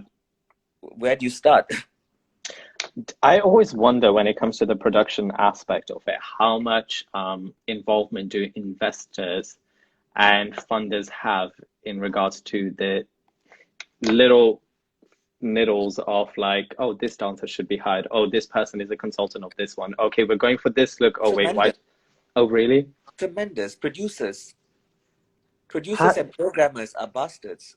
So how do you challenge that I don't sit in that world. I don't. And the thing that I love the most about Akram, I love him so much because of this, and why I am with him is because he's a rare being that today, and of course people will say, well, he can afford to do that, but actually I know many people who have reached that particular stature and have lost that integrity. Akram will start his day with his kata training, which takes 3 hours, and the most importance of producers can fly from New York and come and see him, and he will say, I need to do my kata class first, you sit and wait outside. Oh, really? And that for me lies that integrity that I love him so much. And so I sit in a very, very safe space with him because he doesn't allow that kind of imbalance in our workspace. For him, the art is the most important thing. Yeah, so I'm very spoiled because I'm very safe that way. And as I said, with my own work, I just refuse to work with industry. I don't. But do you not think, I do hate to, and feel free to challenge me with this, it does come from the position of where he is, because as a, let's say, a young person coming into this industry, if you have a funder meeting and you're trying to create, I don't know, go to, is it Resolutions, the festival, and somebody's supporting you, and if Revolutions or Resolutions, I always mix them up. Resolutions. Yeah, I always mix them up with the bar. Yeah. Sorry. I always say, guys, I want to go to Resolutions and Revs. You can't miss a meeting. Like at 9 o'clock, if funders are coming to see you and things like that. Well, the thing is, what I will say with him is, you have to remember that Akram and I have known each other since I was 19 and he's 21. Yes. I know Akram before he had a penny. He was exactly the same then. Wow. Exactly the same. So, yeah. What can I say? That's why There's nothing more. There's nothing more to really, say. that's why I love him Yeah. so much. Fascinating. Yeah. I think there's always this perception of bend yourself for, I don't know, the proceedings of your career. But it comes, that's why I'm saying to you, my love, it comes from the reason for me, I think also why Akram has that is because we were brought up in a very similar way. Akram, whether he has a Satlas well, so, for me it's so funny, because he's going to stop performing solos, no? And we were talking about it for the external Western world. It's such a big thing because their assumption of him not dancing on those big stages is an assumption that he is going to stop dancing. Mm-hmm. Which of course he is not, because the stages, regardless of how successful he has been, have not defined him. What defines Akram, and I know him for so many years, is his mother, his wife, his 2 kids, and his daily riyas. That is who that man is. Mm-hmm. And he will be dancing every day for the rest of his life because there's no way he cannot breathe without that. It's interesting you bring that up, and I was looking into your history, and you talk about your grandmother being so creative, and then yourself and your siblings. Ah, There's Mavin. oh God. And there's the family. And my beautiful mother, yeah. And then a beautiful mother. Being so supportive, and you talk about this beautiful story where you do a performance and this actress comes backstage and she wipes off your makeup and she gives you her necklace and she gives you her bindi, and you talk about so many stories like that. But I always wonder, if you take away, and I ask this to every single person, if you take away the support of, which I personally think is the basis of any creative person, the support of your group around you, and if you take away your faith and your grit in yourself and your physical element of who you are as a person and some of the jobs, would you still continue to do what you do? And why I ask that is because there's lots of people who don't have support, who continuously struggle in terms of attaining jobs or continuously wanting to train and can't get there, and not having a lot of confidence in themselves or having that grit and just losing hope. So that's where my question comes from. Like, what would you be doing what you're doing? Listen, I mean, this is why I keep saying all the time that I'm so aware of it, is that I come from a tremendous place of privilege. Yeah. Because of that. And what irritates the bejesus out of me is when I say sometimes when I'm talking to young people, I really mean many young people that I feel come from an equal place of privilege and don't understand that privilege. Mm-hmm. Because of the fact, as you mentioned, there's so many, like you mentioned, who don't have that support. I mean, I'll mention it from my side. I don't have that. So, Right. Yeah. So it's so important to, I don't know, to be honest, if you ask me whether would I still have had the career I had? Probably not. No. I mean, it starts from the start that I had a father and mother who who allowed me to leave the country and go and live in a you know, in a completely different country for 7 years. You know, so yeah, probably not. My destiny would have been very different. Do you believe in destiny? I've been questioning it recently. I'm for a the last... huge believer of destiny. I am, but I think I'm very lost right now. So I'm having problems with destiny right now. So that's a whole different topic. But yes, you believe in destiny, and you had a point. So go ahead. Well, I mean, I just, you know, for me, obviously it's self-reflective, but yeah, I just there's so many things that happened in my life that there's no way they could or should have happened, and they did. And yeah, for me, they must have been destiny, good and bad. You talk about where at some points, like in 2017, and I think in 2007, when you went back home, right, to Malaysia, and you also talk about like living on scraps, like eating pot noodles, which I've done as well, and I love that. Love a bit of I remember spending one Christmas and like having enough money to go to bloody Iceland and get like some shitty 99p. But you know what? I had so much fun. I lived with my best friend. It's life. People don't understand that. I lived with my best friend on bunk beds. Yes, right? you said that. In Newington Green, and I don't know how neither of us ever got beaten up, because we were like off our face most of the time. That's when you had the energy to come back at 7 in the morning and still end up in ballet class at 10 in the morning, and literally go like, okay, babes, like I met someone, so you come back an hour later and all that shit.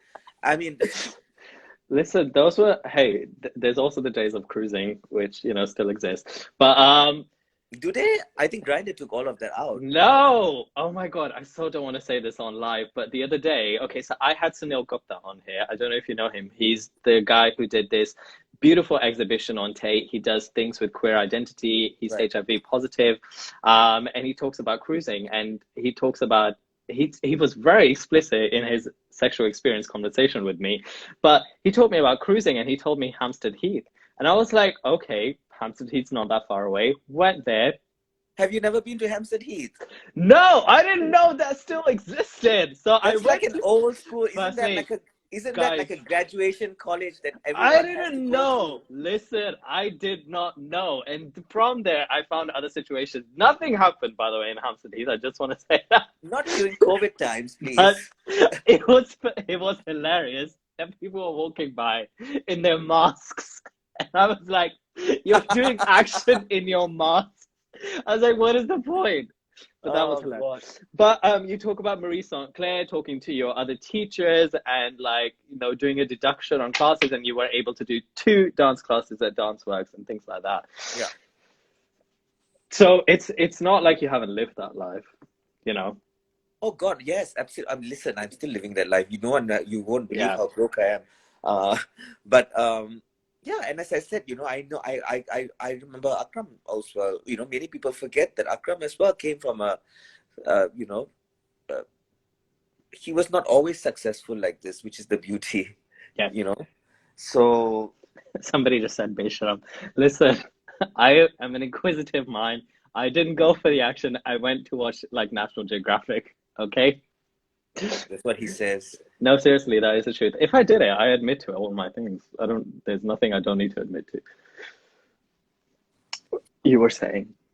Oh God, I've got so many like stories. I'm like, I can go on for. I'll just ask you this question before we get into games. How do you balance?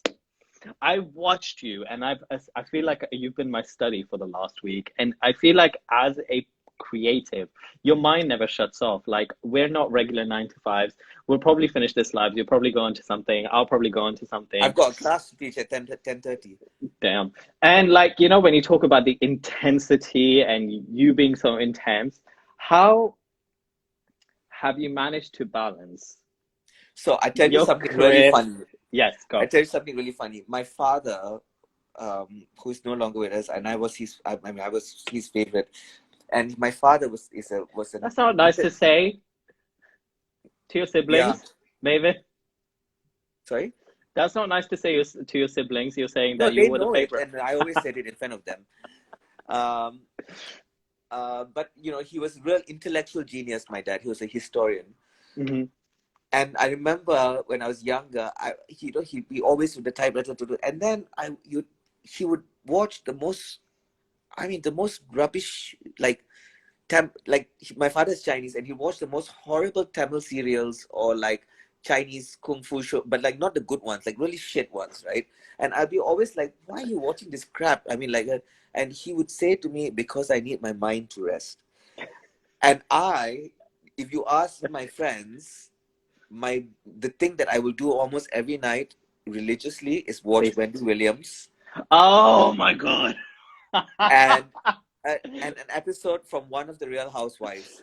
I get slashed for watching Real Housewives of Atlanta and watching Wendy. Atlanta. Did you watch the one on Sunday? It was Did you watch the reunion? Yeah, of course. It's getting a bit boring. It's getting a bit boring. I need them to step it up. This year's one is very much about like sexual promiscuity or something. But that's boring. How I balance it, and I have absolutely no remorse about the trash that I watch. I agree with you. I have like no remorse whatsoever. I was gonna say, how do you balance that and family, friends, and things, but and relationships? I don't have many. I don't have many friends. I have a lot of acquaintances. I have a few extremely close friends, and when I say extremely, I hate the word friends because it doesn't define who they are. They are my. And as I got older, I became I've become very close to my family. I left home young, right? So I took my family for granted for many years, many years, and yeah, from my mid-30s, I became very close to them. I realized how important they were. And then, of course, when my dad passed, which was just horrible, I think we've become even more closer, I would say. So, yeah. Are most of your friends in the industry or not really? Everyone is creative. Because I was going to say, how would it be if you had a banker friend and you were just like... I don't have a banker friend, nor could I ever shag a banker. Well, that is the part of the interview done, and we're going to go on to some games. So are you ready? I feel so proud of myself. Okay. Yes. You should. This is the section which is called Sip a Chai or Play with Rai. No pun intended. If you want to play, you play with Rai. If you don't, you sip your chai. So I'm going to start with the easy section, which is called If I Was. So I was to say, if you were a color, what would you be? And you can say... Black. There you go. All right, we're going to start off with, if you were a movie, okay, there was an original movie about you, what would the title of that movie be? It's a rapid fire round. Mavin, that's it. It needs just Mavin. Oh, that speaks enough. It's Mavin. It's the sound of the police in the background saying it's East London. Who would star in it? Me, of course. Are you going to play yourself? It's interesting how many people want to play themselves in a movie. I would think they would want some like big shot actor or something like that. What would the plot line of this movie be? Oh my God, it'd be hectic. Okay. Describe the plot line quickly. Go. I mean, it's proper. Like, okay, I gave you those 5 words, right? It's always my life is about love, sex, God, loss, and dance. It's now, like can you imagine how long this movie would be? It could be a TV series. We'll take it to Netflix afterwards. What would the title song of this movie be? Because you're a musician. I would probably commission like a really cool underground DJ, someone like PackUX, someone like that. Yeah. To create a new like track that would be a combination of all the different kind of like opposite, like from Carnatic music like to Bach and Tchaikovsky and Swan Lake and all this shit. Yeah. Okay, I'm here for that. Oh my God, why is that gone blank? If you were a drink, what would you be? Ginger beer. I don't know why I said that. I said like ginger tea. If you were a food, what would you be? A salmon. Have you not watched Seaspiracy? No. You should. Why? Because you'll know and watch it, okay. And then talk to me. Yeah? Okay. Message me after. No, I'm joking. Eat fish as much as you want to. If you were a holiday destination, what would you be? Ibiza, Ibiza, the club part or like the family the section? cool club part that not Okay. many people know of. I've been always to Ibiza and I've always done performances. It's always near the family section. I've never been to Okay. the club side. So sad. If you were a dance pose, what would you be? If I was what? A dance pose. Oh, You have to do it. absolutely no, no, no. It's just simple, absolutely neutral, parallel feet, just aligned, just a single line. You have to do it. You do know that, right? You do know I can say no, right? You do know this is not a free country, right? You do know I can just go off. Yeah, but that'll be really sad to your viewers who have really nice perception of you. No, I really want my viewers to have the imagination to close their eyes now and just picture me in a beautifully aligned, parallel You standing do position. know there are sections where you have to dance. Have you not ever watched? You do know that I know about this, and I'm just going to ask you to dance instead. No, because I have retired. If you were a clothing item, what would you be? Oh, no, McQueen, of course. When he was alive or after his passing? So I met McQueen many times. I've got a beautiful story about McQueen because McQueen used to come clubbing a lot. Yes, he did. Yes, he did. And one day, today, because I was wearing my glasses, so I don't usually I wear eyeliner every day. Okay. And once I was in an amazing club that is no longer there called Fiction, which is sort of Friday nights in King's Cross. Yes. And I was dancing. I was wearing this beautiful white shirt that was buttoned up. And then I was dancing, and then McQueen saw me from the corner of the room. He was standing by the DJ, and he called me towards him. And then he looked at me. He lifted my chin. He saw that I had cold, and he said, "That looks very good on you. You should wear that every day." Oh. And then he turned me around, and he took my shirt, and he tore my shirt from the bottom right up to the top, so it split in the center. Okay. And it showed my back, basically. And then he went, "That's much better now." And then so I've got a story. I've got it somewhere, actually, the shirt that was ripped by McQueen. Yep. Firstly, I always say it's a very rookie thing to wear white. In this instance, I will make an exception because drinks. If you were a Real Housewives, and I've just made this up on the spot. If you were a Real Housewives, what would your tagline Kenya be? Moore, of course. Yeah, but would your oh yes! Why does everybody hate Kenya Moore? I love Kenya Moore. Kenya Moore hair care. What would your tagline be? They think I'm intense, but they haven't Got a sense. Fuck. They think I'm intense, but they haven't felt it yet, or some shit like that. I don't know. Wow. Well, I wonder who you'd be like married to, or would you be a friend of, or situations like that? I'd probably be on like divorce number 3, like still like fighting over the child and all that shit. Yeah. You'll be probably like one of the countesses from New York. Oh my god! But New York is I love Atlanta, but New York is so funny. It's just so funny. No, you need to watch Beverly Hills recently because what's her name? She's going through a divorce and she did that fight. But she's like, what are you going to say? What will you say exactly? I love her. What's her name? Erica Jane. Erica Jane. Love Erica Jane. We could just talk about this all the time. You've hit a spot right now. This is the section which is called Have You Ever? And if you've done it, I was going to go, you go on point, or you do shrinkharche. So you just do a nice little pose. But in this instance, you can just do this and a nice off round. Come on, man.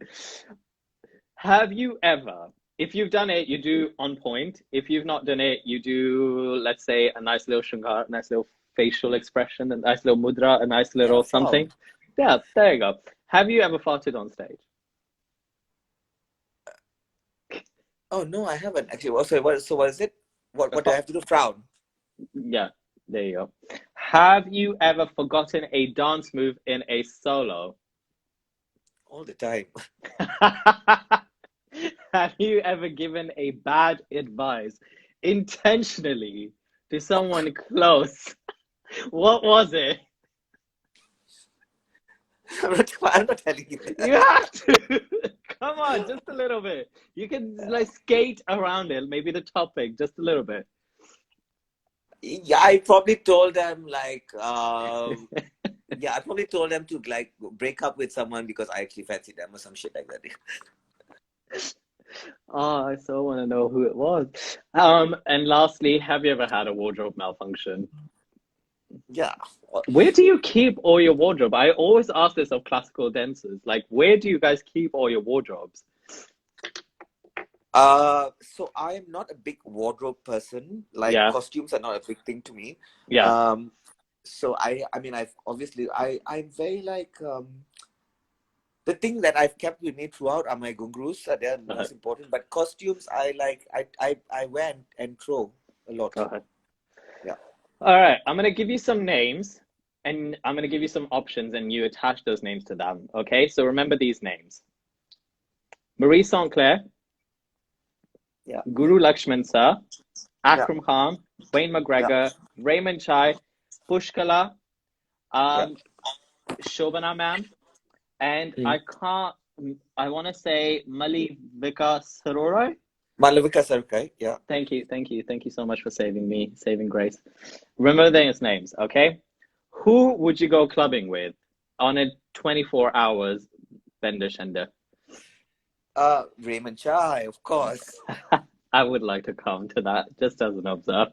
We've been to he's come with me to he's been to a club with me because there was a time when he choreographed, it was for Pride actually, for one of the biggest parties in Pride, and he choreographed a version of a Swan Lake duet for me on point that was performed in the center of the club of like about 1,000 guys, which was like at 7 in the morning somewhere. Was it fire by any chance, or was it honey, the it was box? more classy than fire. It was a place called Canvas in King's Cross that is closed down now because of the Eurostar shit.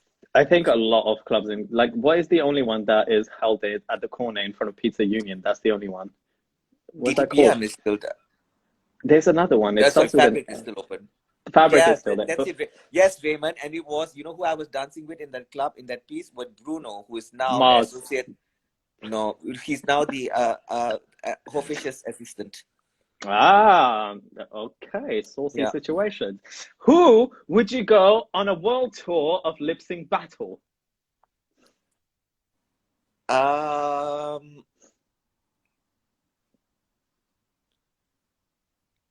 I give you the names again? Yeah, so there's Wayne McGregor, Shobna Jai Singh. Yeah, Akram, of course. I would fucking win it with Akram. There's also Guru Lakshman Sir, there's Pushkala, there's Shobana Ma'am, there's Wayne McGregor. Lip syncing, it will have to be Akram. He's amazing at it. For real? Yeah, we have to do it as part of our process. It's one of the things that we all have to do when we are. Why don't you guys put that in your documentaries? Yeah, we will. Be patient. I would like to see that. And I'd like Bravo to produce it. Who would you create a makeup line with for dancers and performers? Mavin Khoo, of course. Who would you go on a world tour, sightseeing and drinking different cocktails? Malavika Sarkai. Who would you go karaoke with?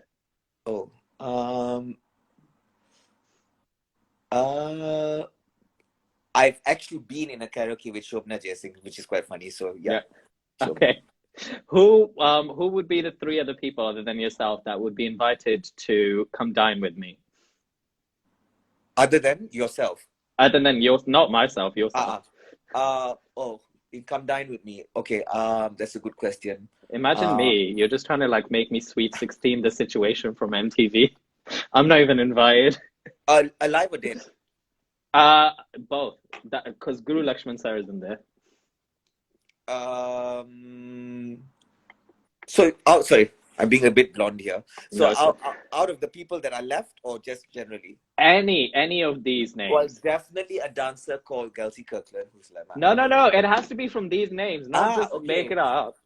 So to come dine with me, it would be Wayne McGregor, because like whatever, I've not seen him for a long time. Yeah. Okay. So that's one. Who are the others? You still have Guru Lakshman, Pushkala, Shobana Ma'am, Akram Khan, Wayne McGregor, Raymond Chai, And Malika Suna. Pushkala because she loves my food. Okay, that's 2. And Akram because he loves my food as well. Who would win? Who would win the £2,000? That's the question now. I would win. I'm the best cook of all of them. Okay, I'd like to challenge you on that. I'm a good cook. I'm a great cook. Are you? I see from your Instagram posts. I grew up in the kitchen with my grandmother and my mother, so like, though they hate me now, they taught me their food secrets. So, you know, there you go. And lastly, you live alone? I do not. This is not about me. Stop making it about me. Bake Off. Who would you go on Bake Off with? Who do you live with? Who would you go on Bake Off with? Who do you live with? Who would you go on Bake Off with? You have to answer the question. Who do you live with? I live with myself. Yeah, so you live by yourself then? I don't live by myself. I live with somebody.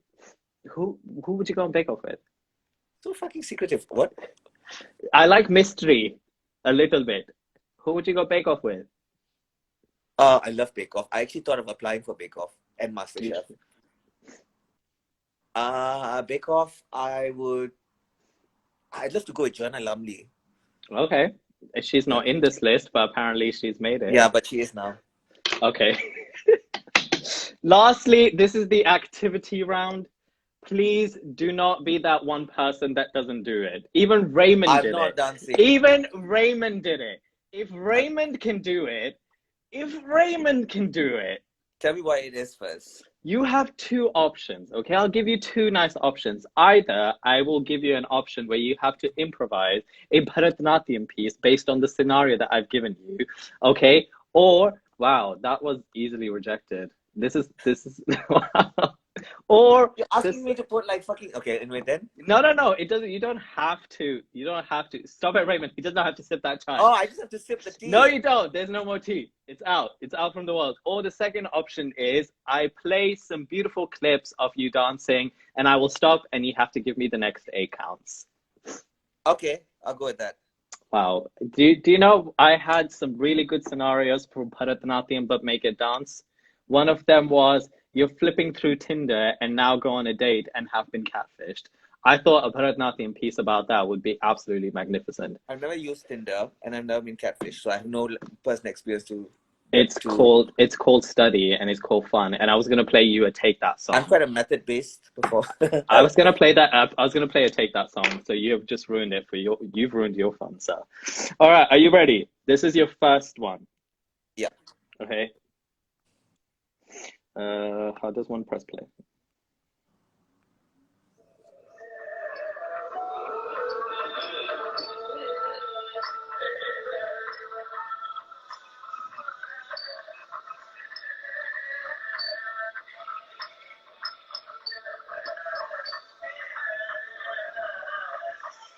Okay, pause it there. Okay, can I say something? No, you have to tell me the next 8 counts or do it. So come on, give me something. Leo, you have to listen to this because that is when I'm like fucking 17 years old, number one. So that's a long time ago. Number 2 is you've asked me to do 8 counts, but this works. I improvise. Well, what's your point exactly? So I don't have set choreography that I can tell you what the 8 counts is. But saying that, I can tell you exactly what the meaning of the words are. And I'm not enjoying this right now, and neither are the people. Listen, you didn't do your research well enough. That was not the right piece to show me. It doesn't matter. You just make it up. If you improv now. I mean, I know what it is. It's actually the piece that you so badly pronounced before. Guys, if you watch this and I share it on my IGTV, just skip through the 5 minutes of introduction. It's the piece that goes.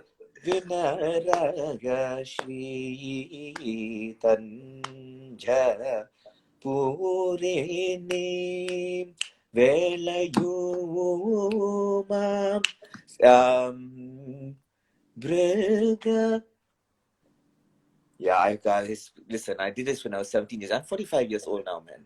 Wow. Just wow. But I sang for you, even though my voice was not. Just wow. Hopefully you can do this next one. Okay? Okay. 7 and This is the shit that I do backstage. Okay, there you go. There you go. You just did this. Next day counts. It was this again. Yes, and It that's was a one. slide again. That's 1, 2. Next 6 counts. It was wow. Fuck. I was like making it up, man. Give It me was something. slide 2, and I think it was slide again 3, 4, Okay. and then it was kind of like walk, walk, walk, walk. Well, let's see check. what happens, shall we? Let's check. Let's watch the whole thing. Walk, walk, walk. Slide. Slide. Oh no. Oh. Oh wow. God, I was so bored, obviously. Guys, Mavin will also be coming out in the new Dua Lipa video, so make sure to watch that out. This was his I know, audition. I can remember where that was. That was in Paris, I think. Wow. And this is the next one. Are you ready? Some more. This.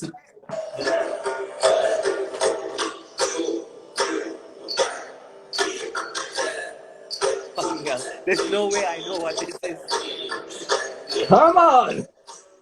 No, there's no way. Listen, can you read what it says at the bottom? What is it called?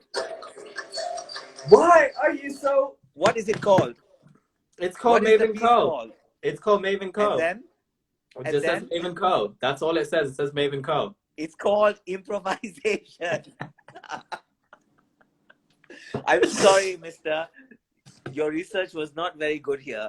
I am very disappointed in you. And I think to make it up, I think what you should do is do a quick little 2 impersonation of Wendy Williams, How You Doing, and Kenya Moore. How you doing? And maybe a Kenya Moore tagline. Oh shit, Kenya Moore tagline. Oh shit, I should be able to do this. Come on! Fuck. I can do another Wendy Williams this thing aside from how you doing. She calls Chris. You know Chris Jenner, right? Yes, Mom. She never calls. The devil. She never calls Chris Jenner. She calls her that woman. Yeah, but she also calls what's her name?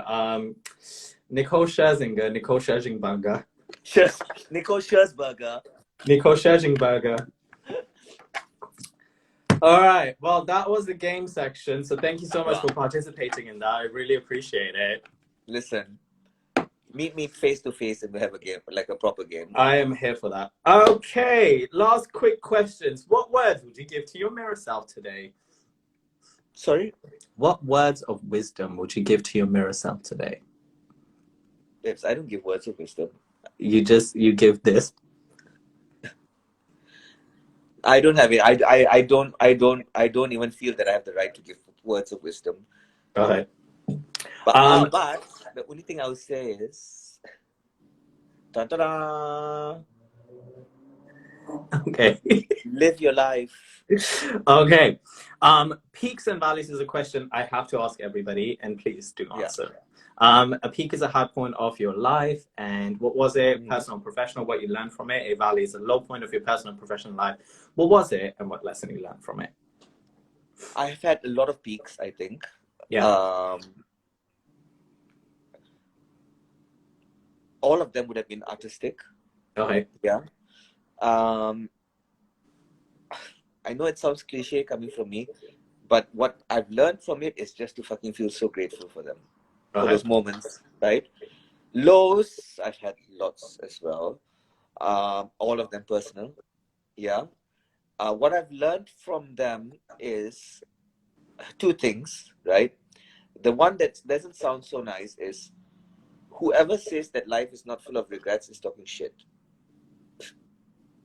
Life is full of regrets.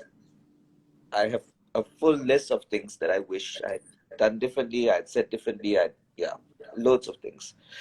Such as do the freestyle section? Maybe in 5 years' time, I don't know.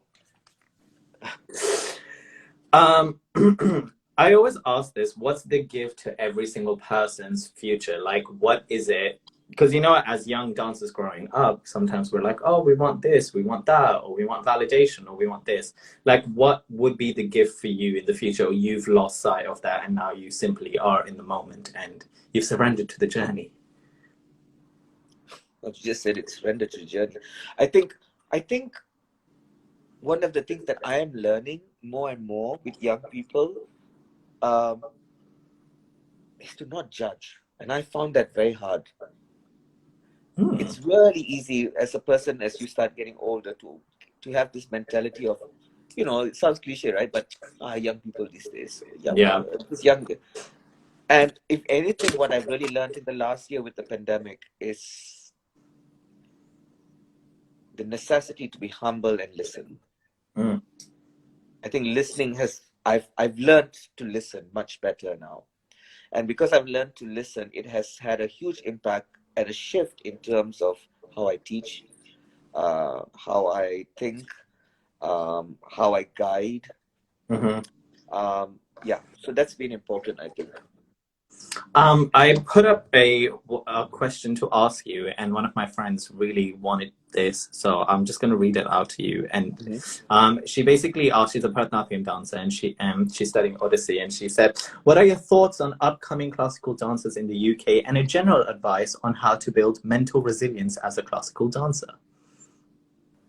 That's two loaded questions, actually.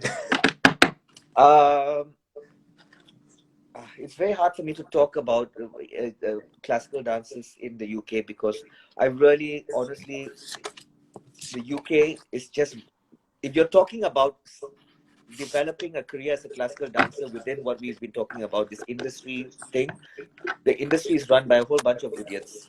So I for me, to keep your sanity and your ability to immerse and stay passionate with your dancing, please think of the success of your dancing, not in terms of performances. Love going for class. Like, really love going for class. I think that's so important. In terms of mental, surround yourself with very good people, right? That give you an emotional strength, because unfortunately, this is what I feel, you have to be able to face rejection, to face a lack of validation, all those bad things that no one wants to experience, you have to experience. The difference is, which we were saying, is when you're privileged or when you're blessed enough to be surrounded by a care, right? And that doesn't mean your other dance friends many times. And sometimes it doesn't even mean your family, but surround yourself with the right kind of support. Hello. That's my words of wisdom. That's your words of wisdom. Well, thank you so much for coming. I appreciate you. I'm going to drop you a little voice note after this. Okay. And I'm going to give you a message of gratitude. But I always say this, you guys don't have to say thank you, or not say thank you. As in, like, you didn't have to come on, didn't have to say yes. And the fact that you did, I really am grateful. And I enjoyed it very much. And I'm really happy, because I think a lot of people tune in at some point. They did. And so it'll be great if they start following you and listening to your beautiful interviews as well. I think the main point is, guys, make sure to follow Mavin. He's going to be in the next Dua Lipa video, as we talked about it, from his Take That audition already, as you already know. The next thing is, the only thing to do is to shame you. And do you remember this? No. Can you more? How could you not say this? That is one of her things. I'm going with the Wind Fabulous. Which video is that? Is that the actual video, or is that her performing on the boat, which is super dope? This is on Spotify, by the way. Okay. Go download. But thank you so much. I really appreciate this. Yeah, my love. I cannot wait to see you in person. Hopefully you respond to one of my messages these days and we can meet in person.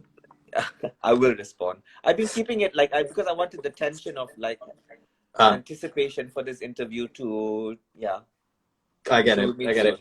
No worries. Thank you so much. Take care. Have a great time. Bye. You too. Bye.